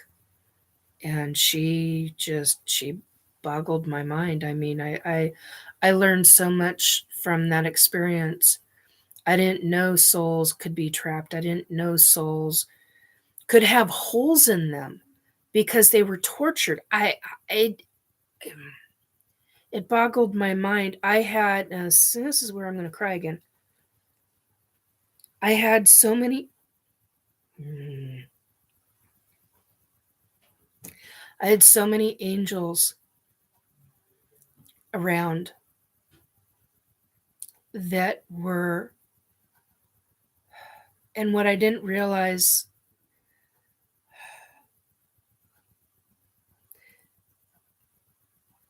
The angels were around to take the souls, the ones that couldn't maneuver like they should have been able to maneuver. I didn't even know that was possible until this situation. I've never seen anything. This is my first experience with something this. I had no idea what I was getting into, none whatsoever, and it was very severe. It was an extremely severe situation. There were so these souls I had of all walks of life, of all religions, faiths, whatever you want to call it, spirituality. And they were brought to me because of this one woman who was who was the wife of the founder of the town. And she is the one who, when I was on that piece of property, physically on that piece of property, she would not let me leave that cemetery without me making a verbal promise to help them. She literally physically stopped me. Do you know what kind of power it takes to stop me? I mean, I, and then she made it an issue with our vehicle. Well, that pissed me off. It's one thing to make me stop, but it's another to make it. I mean, they made it a point that I wasn't leaving that property or that town until I made a promise to them. And I don't break my promises. I mean, I have on 3 occasions in my entire fucking life. And I swore I would never do it again. And I haven't, at least not that I'm aware of. And it was a big deal. And I unexpectedly came across somebody who I could team up with, who saw certain things that there was so much that I was seeing, I was becoming overloaded. And they were like, Nikki, you're missing this. And I'm like, I'm trying to deal with all of these souls, and you're telling me to. And I'm like, I literally had to say, please wait. I mean, they understood, please wait. I mean, if you said anything like how we talk nowadays, oh my God, they didn't understand it. So I literally had to think of them. These souls are like children because they came from a different timeline, very different timeline. Oh, they were from all over the world, Philip. I mean, there were sailors. There were sailors that were from all over the globe that died and buried on this property. And that's the thing. Before it's interesting, I learned more about that town than I think the town even knows. It's not, there's things that are official, and there are things that I know that there's no way in hell that yeah, other people found that location for that town long before who claimed it. I found that out. That was a heck of an eye opener to me too. Um, in the Himalayas, there is a great venerated sage who had a very traumatic childhood, then became a powerful sorcerer. Later in life, he had a dramatic change. Turned away from the black magic, and it today one of their most celebrated teachers, Milarepa. I hope I'm saying that correctly. Milarepa, Milarepa. Okay. Here in the West, he's taught about around Halloween. Lots of sailors around Puget Sound. Yes. And I had no idea. I mean, that was how I learned. I learned more about the Puget Sound from this one experience, um, than was ever taught in any of our history books. Uh, it boggled my mind. I was like, is this really real? I had to question things because I was like, none of this. Why isn't any of this ever? And um, there were locations that, anyway, it boggled my mind big time. So, on that note, I crossed over, 55, it was more than 55 souls. I counted up to 55 and then I stopped. I counted up 51 and then I remember four more, so that would be 55. And that's when I stopped counting because I couldn't keep track of the rest of them after that. It boggled my mind. And there were so many angels. I've never seen, well, I can't say never. There was one other situation after this, about a year after this situation, that I saw that many angels, if not more, actually, now that I think about it. Um, yeah, yeah, I think there were more angels in the second situation. Um, but I mean, they were helping. They were in this being the first situation. They were helping the souls that could not, for some reason, because of the torture they went through, they could not raise up. They could not. It's like an energy field or an energy force, and they could not. And the angels were coming down and grabbing them and taking them up. And where am I going? Where am I going? I remember a couple of them just screaming, and I'm like, they're safe. You're safe. You're okay. Go with them. Don't fight it. You're okay. But what are these? They're angels. They're here to protect you. They're here to take you to where you're supposed to be. Oh, thank you. And I'm like, wow. I mean, some people just freaked out. And the Sasquatch ones, they just automatically knew. They're like, we're gone. Um, it was incredible. Um, I've had some really phenomenal experiences, and I thank the other side for them. It's been a heck of an eye opener to me, and um, I've actually seen somebody who had um, a number. They had 33 attachments, and they're in my age bracket. I'm 55. They're in my age bracket only. This was a number of years ago, and their soul cord should have been very thick, and it was super thin. And if anything had happened to them, they would have died. I mean, it was pretty severe, and I didn't know that that was a possibility. I mean, I've learned a lot, just a tremendous amount of information. Some of it so overwhelming that, um, what do you do? I mean, seriously, what do you do? Um, um, Astoria, Oregon wasn't always Astoria. The current town was founded by pirates, and before that was a Native American settlement. Oh, I didn't know that. John Jacob Astor bought it from those pirate errors,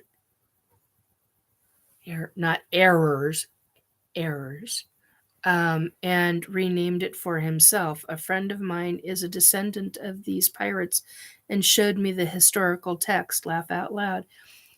You can die from damage to our soul cord. Yeah. Um, I did not know that. Um, this person should have had a very, very fat, very thick soul cord. And because of the amount of he had 33 attachments, and um, and there were a team of us who went in to deal with the situation. Um, and I did not know that. Yeah, I've never seen a soul cord be that thin, and basically, I got told by the other side that if anything should ever, um, car accident, um, anything, I mean, this person will die. And I was like, what? I what? And yeah, 33, interesting number. Yeah, mm, it was an extremely interesting situation. Um, and they were all demon wannabes. Let's just put it that way. I think the oldest, I'm trying to remember, I think it was the oldest was like 2,600 years old, before you got to the real cause of the problem. That was another subject, but anyway, um, so yeah, um, now I'm gonna bring it back. Okay, just hit the tart part of the apple. Mm. And that's why I like Honey Crisp, because you got the nice sugar, but you also got the tart. Woo! Although my favorites are the pink ladies.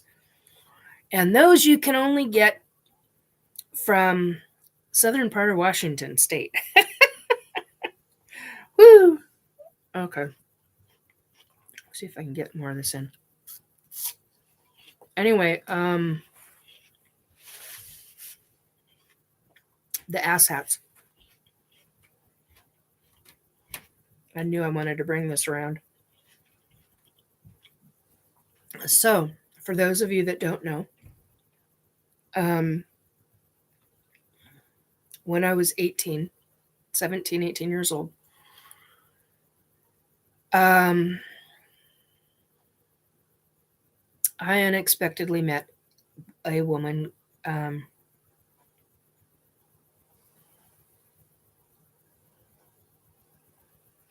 Yeah, yeah. Okay, Philip, I'm gonna. Okay, we're gonna put a time. We're gonna put a fork in that one yet. We're gonna wait for that one. Philip's just brought something up. 2,600 years ago was when the Buddha was meditating over in India. Okay, here's what I know about demons and jinn. Now, it's not everything I know, but it's pieces of it. The wannabes, what I call the wannabe demons, okay? Those can, a true demon is millennia old, 100,000 years. Millennia years old. True demon. So these are what I call wannabes. Anything that is 900 years old on to 3,000. Those are the newbies. They're the the coming into. Okay. And there's lots of those little bastards all over the fucking place. Pardon my language, but they're all over the place. This is why this is not for children. They're all over the place.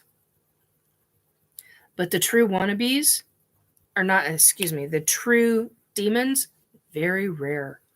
Very rare on Earth. Um, so that's what I want to say about that. But yeah, um, they're the wannabes, 2,600 years old. That's not the oldest I've met.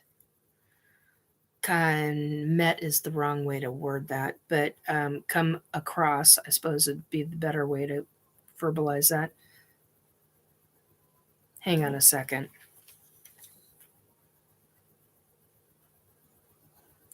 Okay. Well, for safety's sake, I'm not going to say what I'm hearing. But anyway,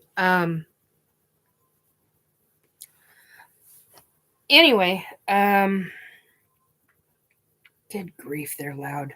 Can hear them through my headphones. Bloody hell. Encountered, yes, encountered would be a much better way to say it. Anyway, so I agree with that, Philip. Thank you. Encountered. Anyway, so and interestingly enough, I have encountered, due to a woman who was a bit of a Fruit Loop, which is a polite way of saying it. It's not very polite. Yeah. Anyway, come across everybody in this line of work, and boy, do you ever. So one of my lifetimes, and I remember 99 to 100 lifetimes. I'm still working on that 100th. That's a lot of lifetimes, let me tell you. It's freaked me out over the years. Now that I know what they are, they don't freak me out as much. Anyway, one of my lifetimes, I was a witch, living in Massachusetts. Got out of the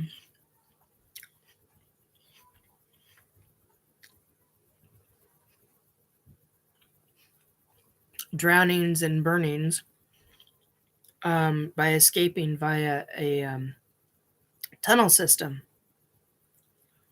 Me and a number of others, because I remember caves, and I escaped through a cave system.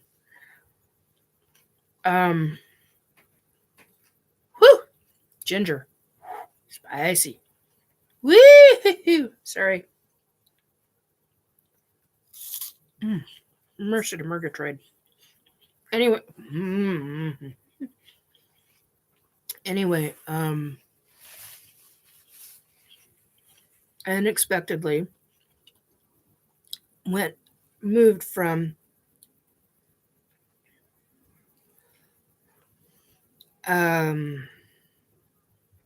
Massachusetts into, oh no, I can't remember the name of the state.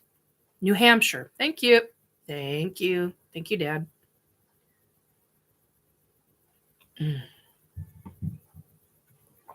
Yep.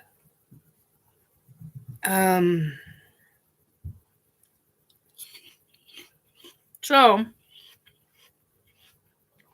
moved to New Hampshire.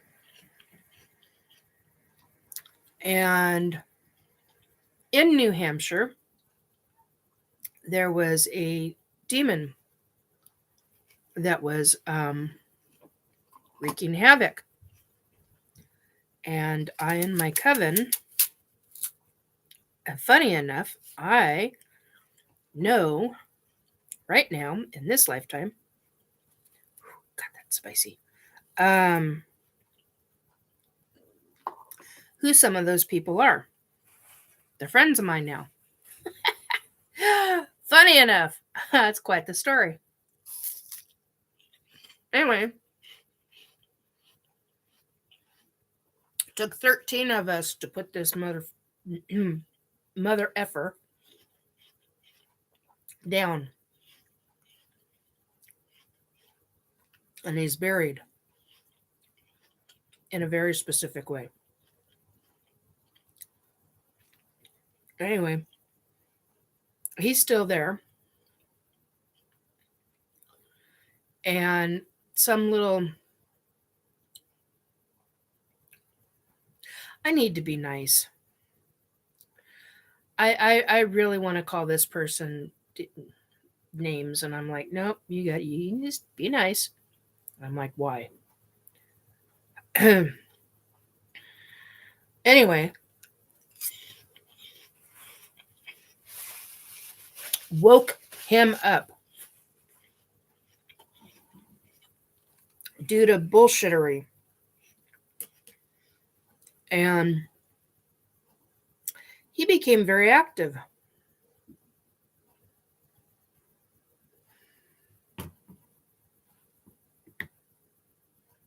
And started screwing with her, so to speak. And I became aware of it and had words with the other side, had words with the hierarchies. And he's older than Earth is. Way older than Earth. And I honestly do not remember how we got him quarantined. Yeah. She woke him up.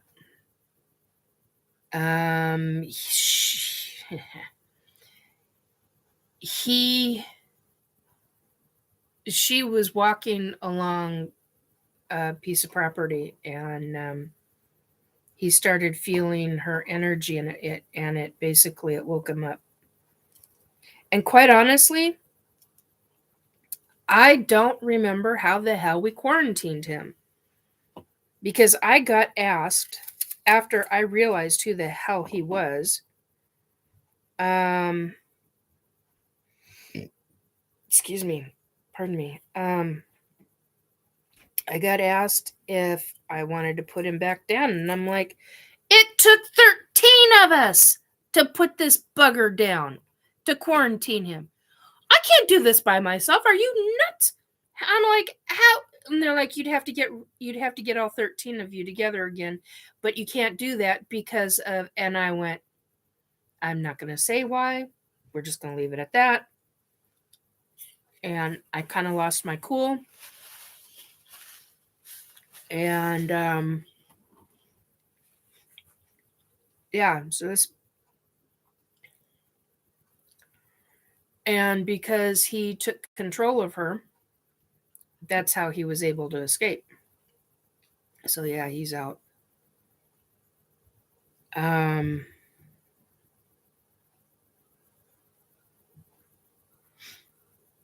all of us in this timeline, I don't know all 13 of us. I know a number of us in this lifetime, but I honestly did not. We're not fully practicing in what we were. And we were all about protection and love and energy and community. And we weren't all just, it wasn't all just women. I mean, I think of us all as women, but we weren't all as, we were not all physically women. There were a number of men involved. That was a heck of a thing to make a realization about. And the fact that I got told by the other side that, oh yeah, he's you don't want to mess with this thing by yourself. And I'm like, that was my point. And you're telling me that I need to collect everybody, and they're telling me, no, you really can't collect everybody for these reasons, and yet at the same time you're not supposed to be known to each other. And I'm like, then why are so many of us coming together? And they're like, that's not supposed to be happening. And I'm like, I call bullshit. Say bullfrogs, I call bullshit. So something's wonky in Denmark, so to speak, as the a very old saying goes. So I don't know. I think it's he's out and about, and the only way to put him back, genie back in the bottle, so to speak, and he's not a genie, that's for dang sure. And I don't know what he's up to. And on another hand, I don't rightly care. I should, but I don't. Trying to live my life and deal with my stuff, and but he got his lesson, and his lesson was don't F with planet Earth. And he was screwing with planet Earth. And the 13 of us, we were like, no, we're not having it. You're not going to do that. And I would sure like to know, on one hand, I would sure like to know what it was that we did in detail to bring about the kind of energy that it would take to do, because that had to have been some serious power, man. I mean, extremely serious power to be able to do that. I mean, wow. The life and times, somebody's reminding me, the life and times of Nikki Jacobs. Sure. Anyway, so that's just another experience. Not quite what I was going to talk about, but you reminded me of some stuff, Philip. Anyway, so back when I was 17, 18, I got my hands unexpectedly on a ufology book. Ufology book that was supposedly from the government.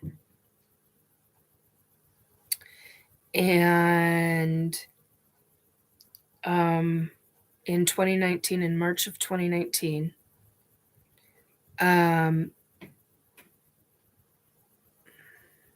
2018, I'd been thinking about the book a long time again, and I couldn't figure out why. And I unexpectedly ended up in ufology. Yeah, and Life and Times of Nikki Jacobs, no grizzly bears involved. Yeah, no shit. And okay, I'm going to move this and move that, and maybe that'll be okay. There we go. So I'd been thinking about the book for a while, and I unexpectedly in 2018, and it ended up in a ufology group. And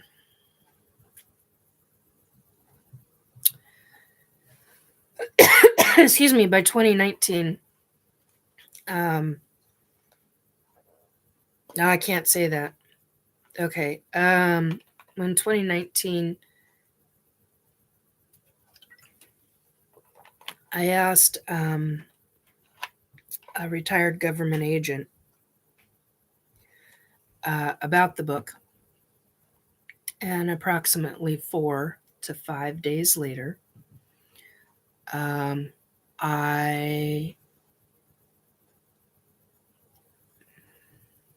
was attacked in my dreams. And I have always been very good at knowing when my dreams are a dream, when the ETs are effing with me, or when spirit is in my dream and giving me information and messages and so on and so forth. And as I've talked about and have stated multiple times, I read almost the entire, well, I read the book, many pages, many chapters I scanned. I have a photographic memory that I can't think of the official title of what that's called at this second. Had it, now it's gone. Photographic is also known as, yes, thank you, eidetic. Oh, crap. I just remembered I forgot to take my pills. So here I've had an eidetic memory all my life, and my memory, the way my memory works is, excuse me, pardon me, guys. I apologize, and this is why I don't like eating on camera. I just hate that. Sorry. So I've got an eidetic memory. The way my memory works is that memories are like file folders to me, and file folders go into, of course, a filing cabinet. And then, of course, yeah, so I have memories. I'm 55. I was born on February 28th, 1968. I have memories of being in a cradle and I still have that cradle, by the way. It was a handmade cradle. I have memories of being in a cradle with my cat around my head, and I have memories of that. I have memories, which is funny because I've got the pictures jive with the memories I've got, but yet at the same time, I've got so many other memories that are not in pictures, that all coincide. I mean, it's just like, oh my God.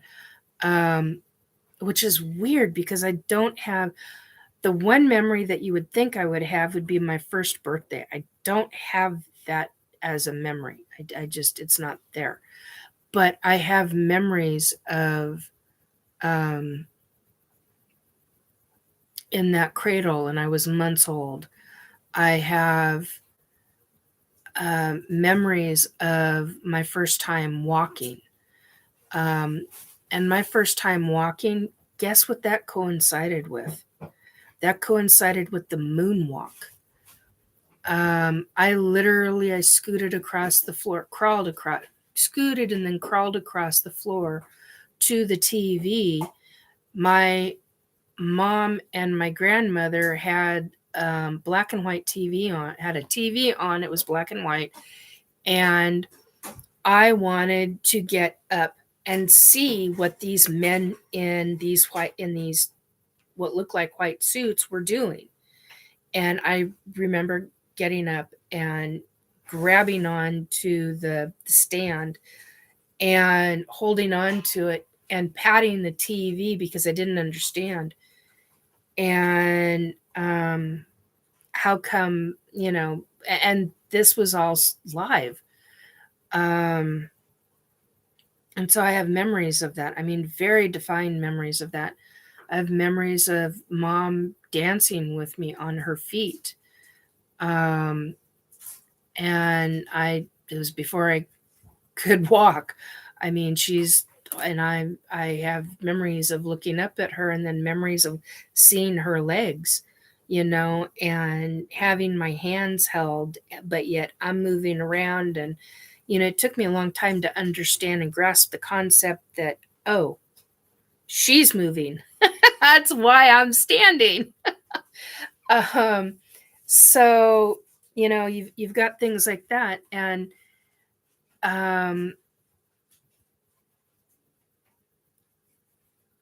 so here I am at 17, 18 years old,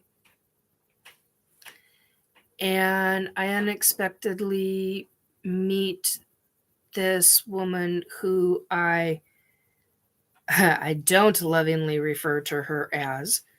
I despisingly refer to her as the psychic bitch from hell. She was very scary. I found out much, much later.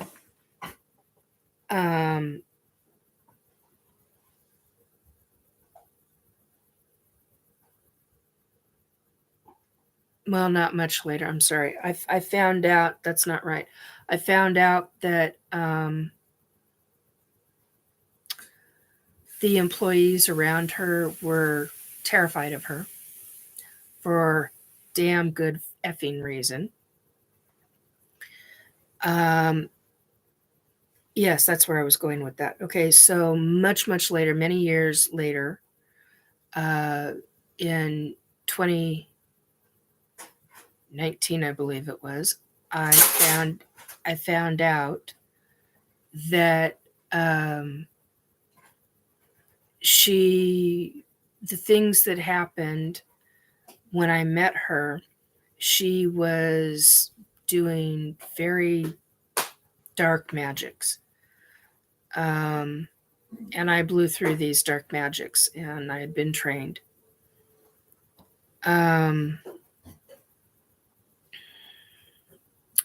So what ends up happening is, because of this psychic bitch from hell,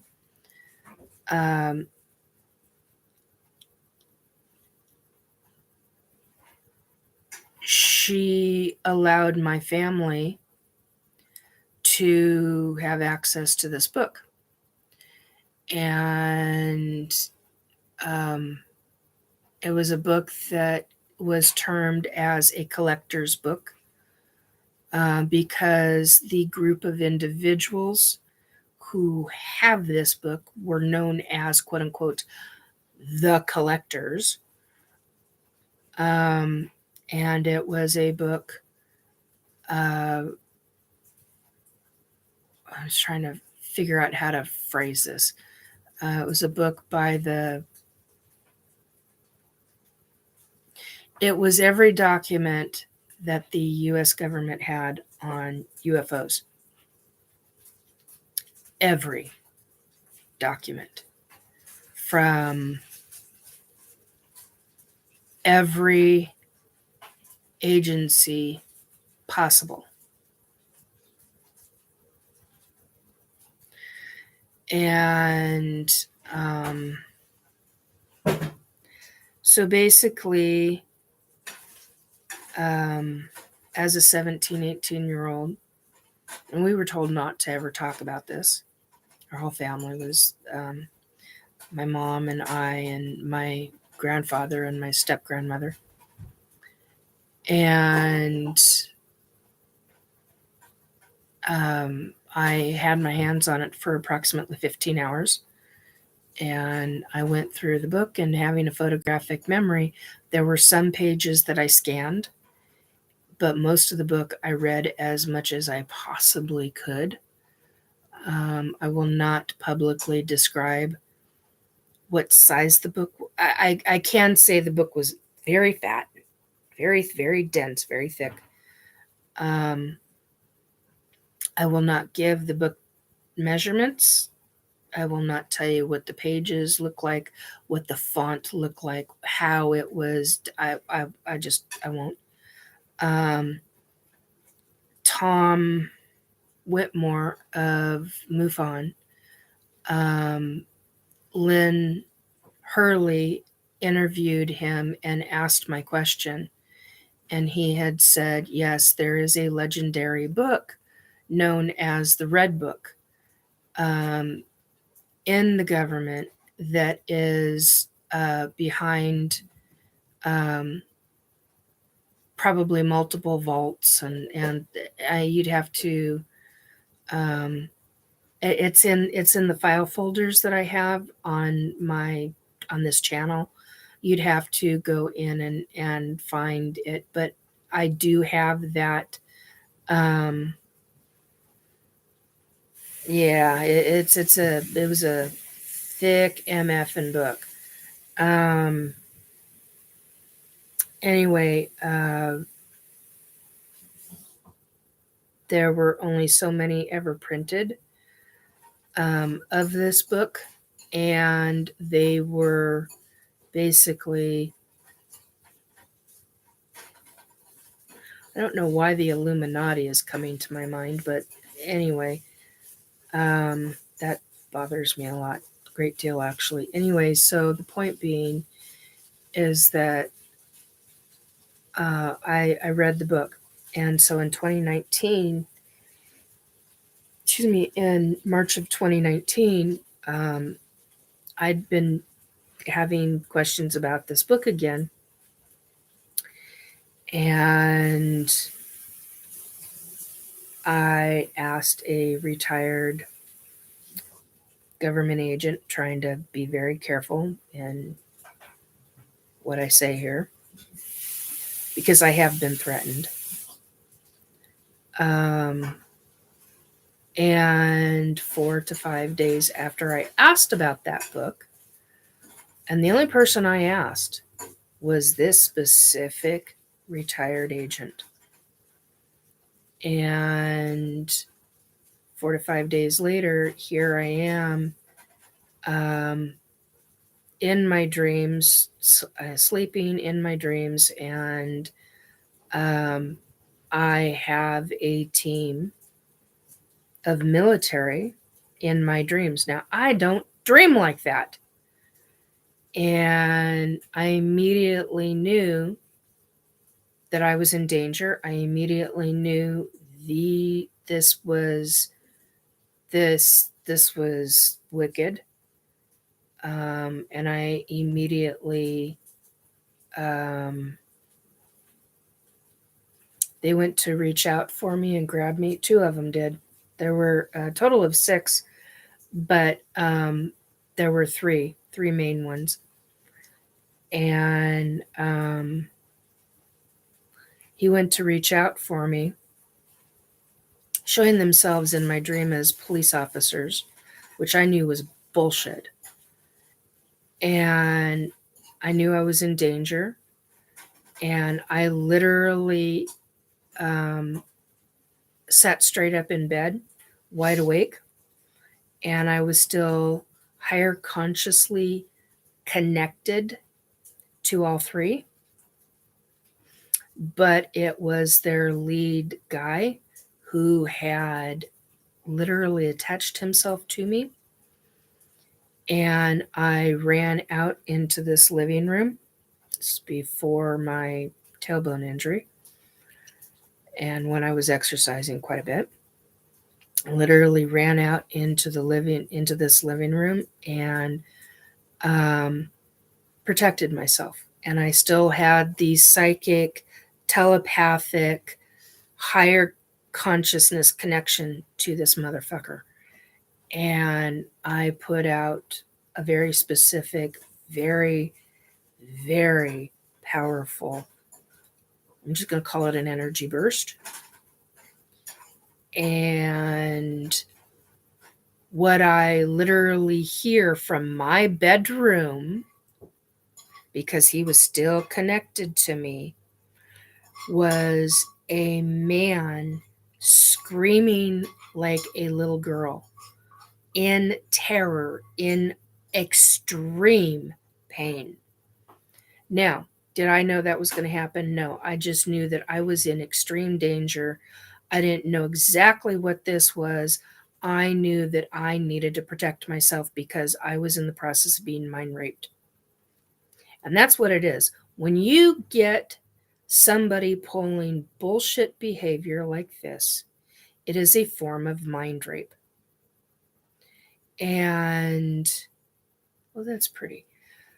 Perfect timing. My TV just showed a beautiful screen with a sunset. Very beautiful pink and yellows and purples and all of that. Very appropriate for right now, because this upsets me every time. And so ever since, that was 2019. 4.5 going in. Well, no, it's we're at 5 years. 2019, 2020, 21, 22, 23, well, 4. Anyway, so the next time I went to bed, and I mean, this traumatized me. This traumatized me.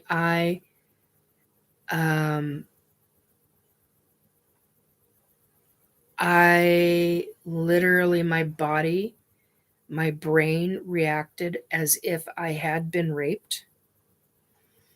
I do know what that sensation is like because, hello, been there, experienced that bullshit. And um, and I knew they were military. I knew the three of them were military. I knew the other three farther down were projections. I don't know how I knew that. I just know I knew that. And the following night when I went to bed, because it took me a long time to come down from that, but when I finally went back to sleep, I literally got told um, by the two who were with their teammate, who were with their um, commander, their higher up, that I fucked him up so badly he will never be able to work again.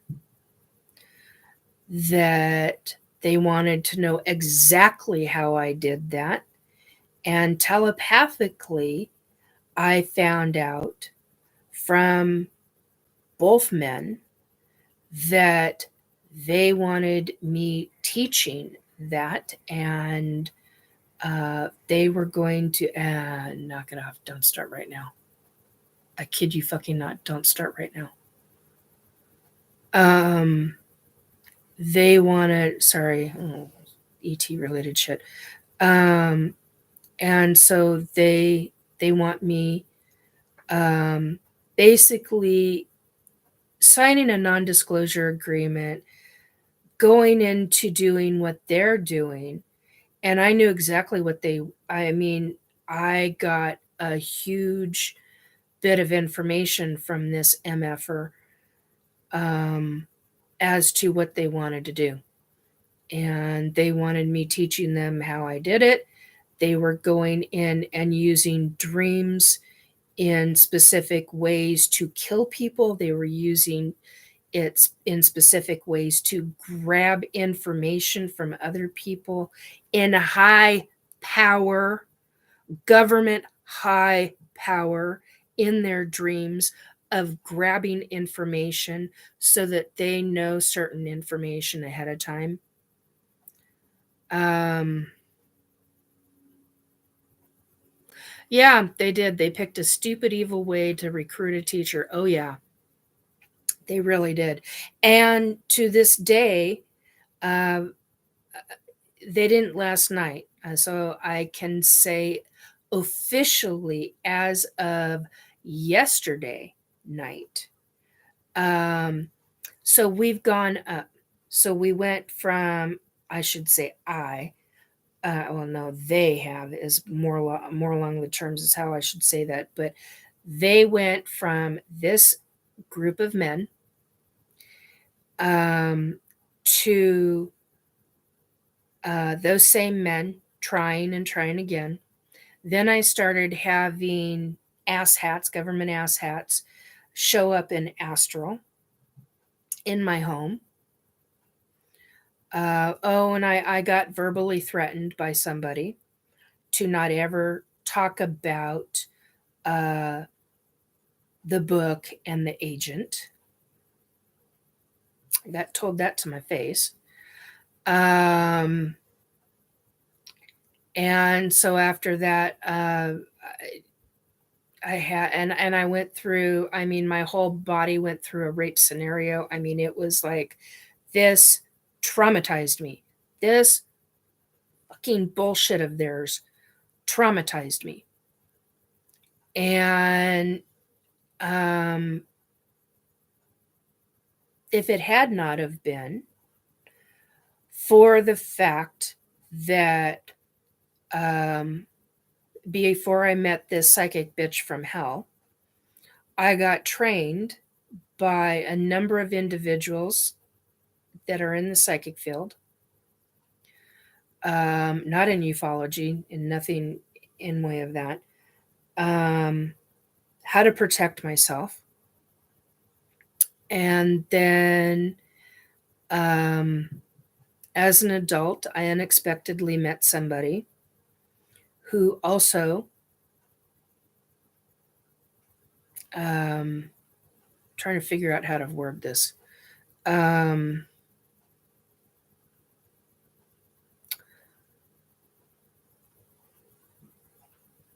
was the best of the best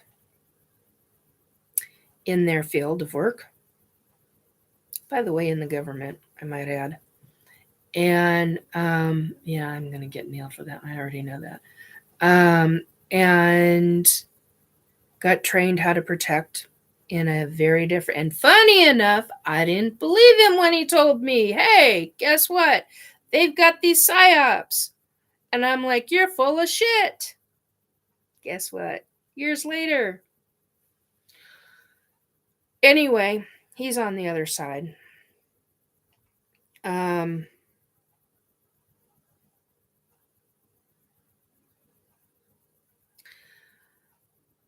So yeah, go through that experience and then be threatened, and then found out that I need to lock the book down in my mind even further. I did that. My other side family, and those that I consider my other side family, have helped me.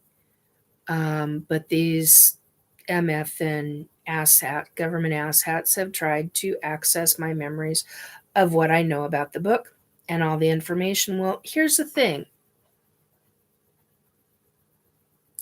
Why would you go after somebody like me, who is, in the grand scheme of things, a nobody, to try to access if I really had? Why would you do that if you didn't have a real book? Why would you do that? You trying to shut me up? That ain't going to do it. I'm talking about the book. Have I already stated there are 3 chapters I won't divulge? Yes. There's one specific chapter I have repeatedly stated publicly, time and time and time and time and time and time and time and time and time and time again, I will not disclose. Well, one of the main reasons they want the names. I won't even give up the psychic bitch from hell. I won't give up her name. And the reason? Because I don't want her murdered. I don't want, granted, I can't stand her, but, and granted, I want that book and any remaining copies to stay in circulation, shall we say.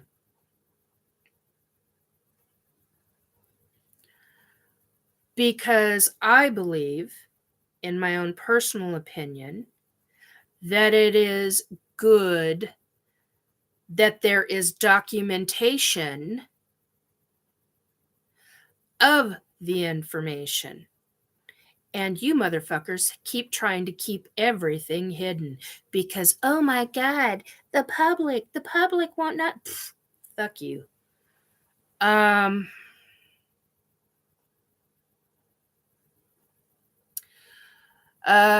Philip, there are many good people on government, many factions on power, good intentions and bad intentions both. Yes, I agree.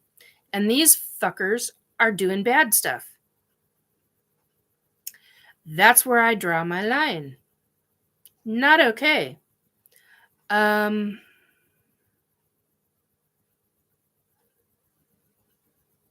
Maybe they didn't have access to the book themselves and were trying to use you to look at it.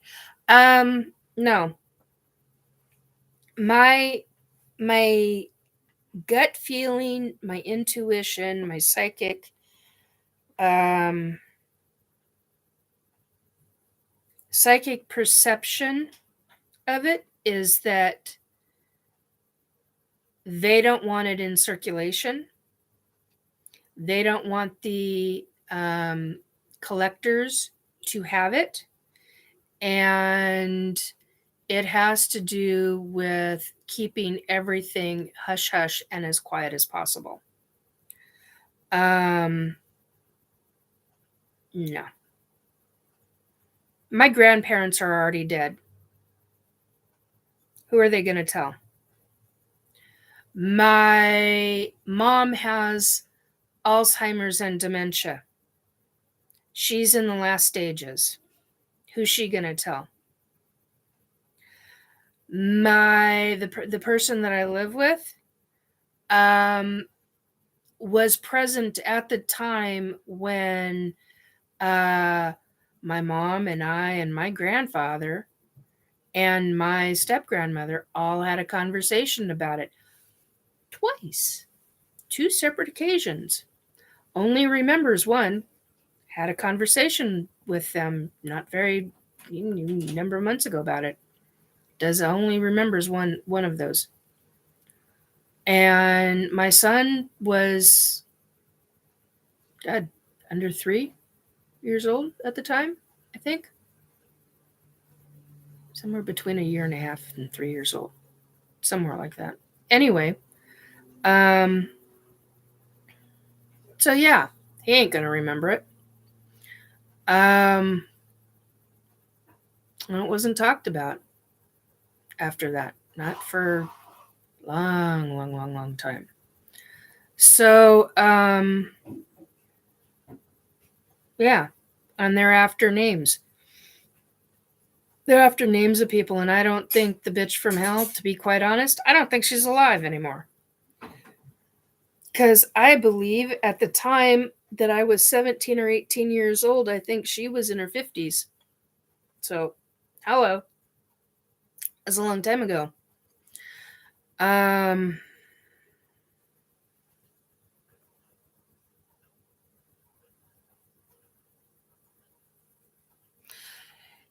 It's impossible to hide the truth. It's only possible to confuse the truth. There will always be some people who can see the truth behind the confusion. Interesting.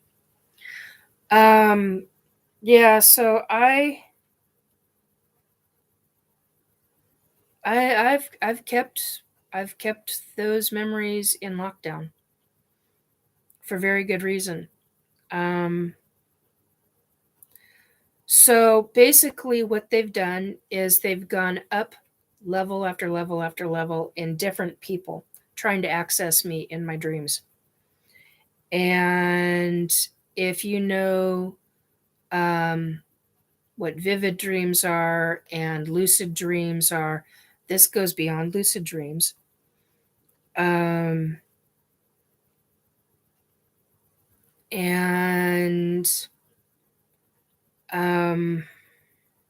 way beyond, way beyond. The other aspect to this is on the different levels. The last level they were at, or the second to last level they were at, they were using somebody who had been taught by an ET or was an ET. Now, as of the last 2.5 weeks or thereabouts, they started using 18, 19, 20, 21, the oldest 22-year-olds in the dream, both male and female. And that's children. To me, that, I mean, hello, I'm 55. To me, that's they're using children. They are, in order to do that kind of thing, they've done the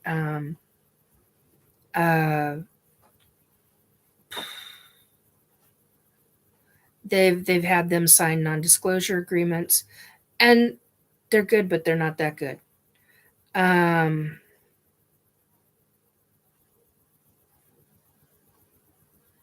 Yeah, that's Tibetans practice. Philip says Tibetans practice dream yoga so they will be prepared when the body eventually dies. Yeah.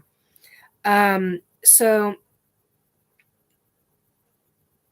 you know, and they're using me now as their training ground for these young ones. No, done over that. 2.5 weeks of that bullshit. No, we're fucking done. I know I keep using the F word. I'm sorry, guys. It's just one of those days. Um, so not okay. One second.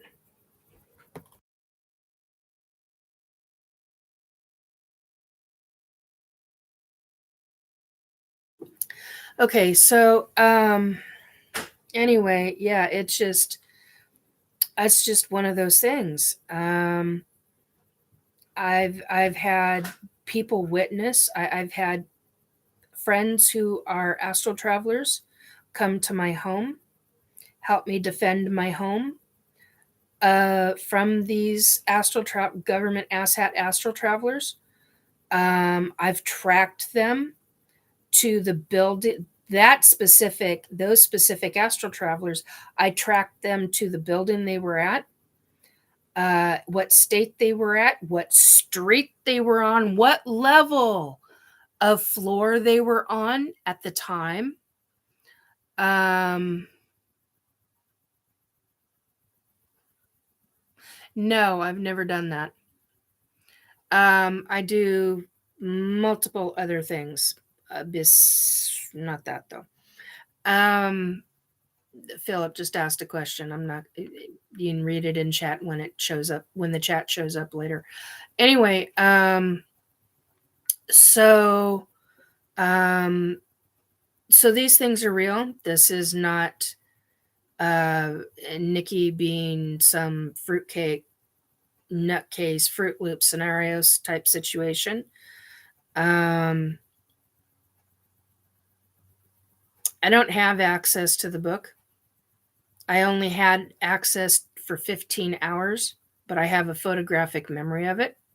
I have photographic memory of the names, the different agencies involved, the different presidents involved. Hello, different presidents involved.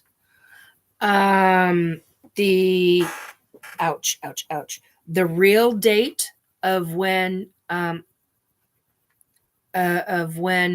they really started knowing about UFOs. Hello. Don't know if I'm gonna divulge that one. I may someday, but I don't think it's gonna be anytime soon.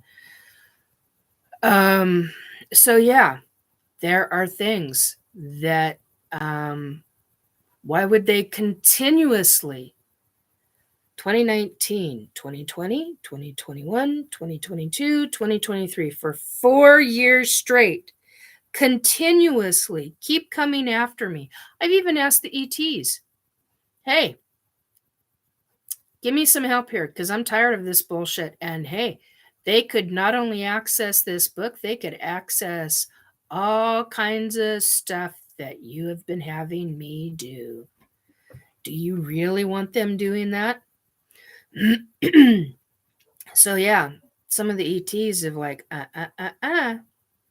And yesterday, I put out a 5 minutes, 8-second video, something like that.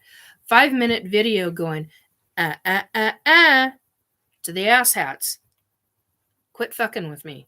I'm sick of your bullshit.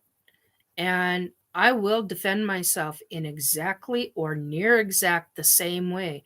You keep bringing people and your bullshittery. Do you really? What are you going to tell their families? When they're injured, what are you going to tell their families? Because I will sit straight up and start protecting myself in the way that you experienced before. Because I know this, that psychic connection seriously fucked with them mentally. Really, how many of your people do you want incapacitated? All because of some fucking piece of information. Really? Really?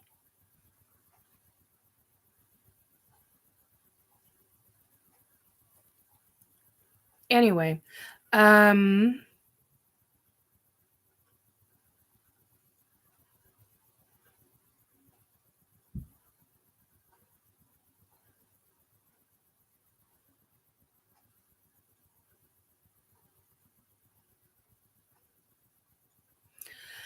Philip is saying there is a flying saucer type UFO in the painting popularly known as Madonna of the UFO and Madonna of the Flying Saucer, end quote. It's housed in the old city hall in Florence, Italy. It's in the room that they call the quote unquote Hall of Hercules. Yes, I have heard of it. Um, may even have seen pictures of it because it sounds really familiar. But I'm not remembering it at this second. Sounds really, really familiar. Anyway, I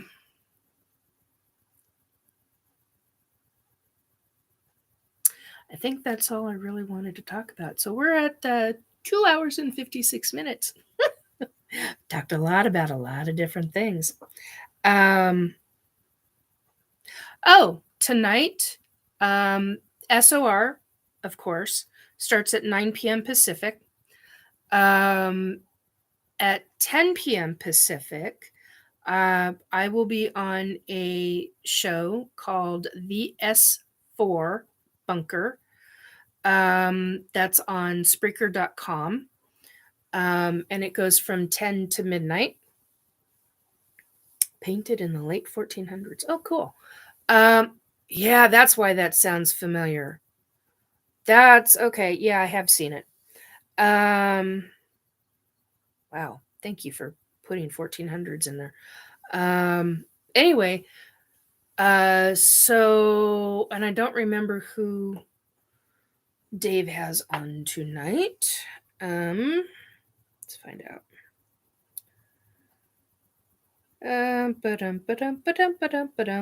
Come on, call her up. Oh, picture. Ah, yes. Thank you, Robert. Okay, why am I not able to find? There you are, Spaced Out Radio. Okay. No, that was 18 hours ago.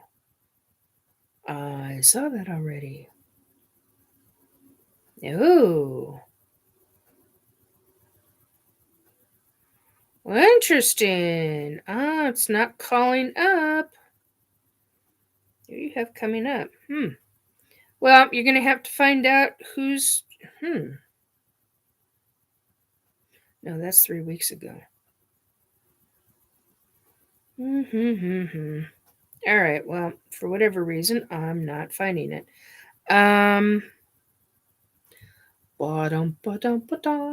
Let's see. Spaced. No.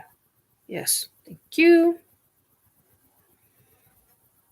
Oh, bugger. I'm still not finding what I need.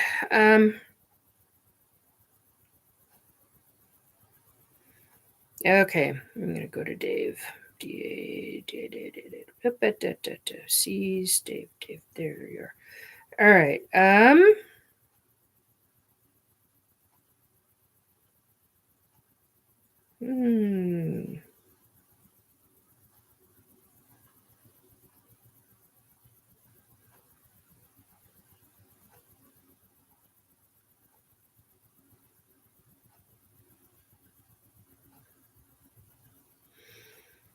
Okay, not finding what I need. Bugger to beans. All right. Anyway, just I don't know why I've got that new saying. Anyway, but tonight supposedly we are.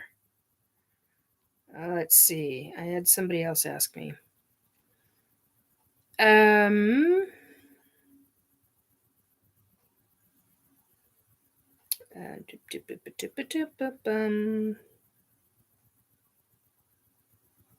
Alien habits. Something about crop circles, trails, alien abductions, and then some other information that I wasn't able to decipher from my own handwriting.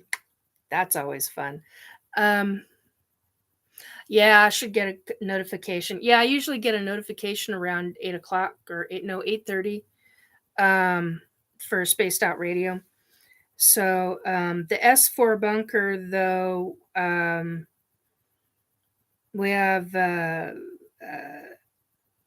Joe and Rick and Cole and Kayla and Eric and our Keith Andrews and me. Who am I missing? I think that's it today. So we're basically talking all about ETs today. Should be very interesting, to say the least. Me in the chat. Yay, there you are. Thank you. So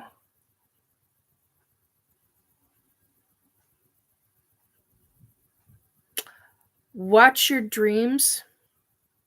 If you have people in your dreams that and you're good about controlling your dreams, and you get people coming in,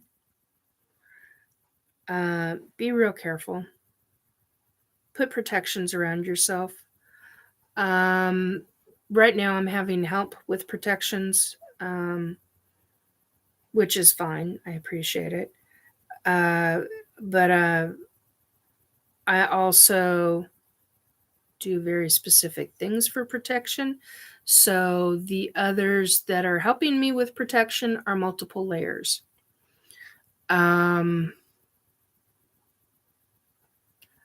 how interesting.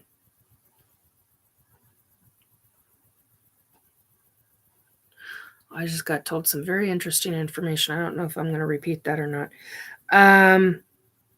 Anyway, there are multiple people who do have information about the book that I read. Our Keith Andrews, I asked him publicly quite some time ago, about a month ago, I think, what his take on the book was. And he stated quite publicly what his psychic take on it was. And I appreciated that very much because I got left alone. For about 2.5 weeks. So about 2 weeks, actually. And so anyway, on that note, I'm going to close this down. I hope you join us on the S4 bunker. The link is in the description box below. If you have enjoyed what I've talked about or have found it of a curiosity or interesting, fascinating information, please click the like button, share it out, and leave me a comment below in the comment section. That is always really good for the algorithms. Couldn't think of the word. And I hope you have a really good evening and the rest of your week. Please take very good care of yourself. And remember, always do protections around yourself. Not only for your physical body, but also for your environment, your home, and your family. And remember your vehicles if you drive or if you're a pedestrian, wherever you're walking and whatever you're riding in or on, protections. You always want protections. Take very good care of yourself, folks. Have a good evening. Thank you for listening in, paying attention, and leave me a message. Oh, and Philip, the my email address is in the description box below. Restore, and here it is, restorebelief2022 @gmail.com. Take good care, folks. Bye-bye.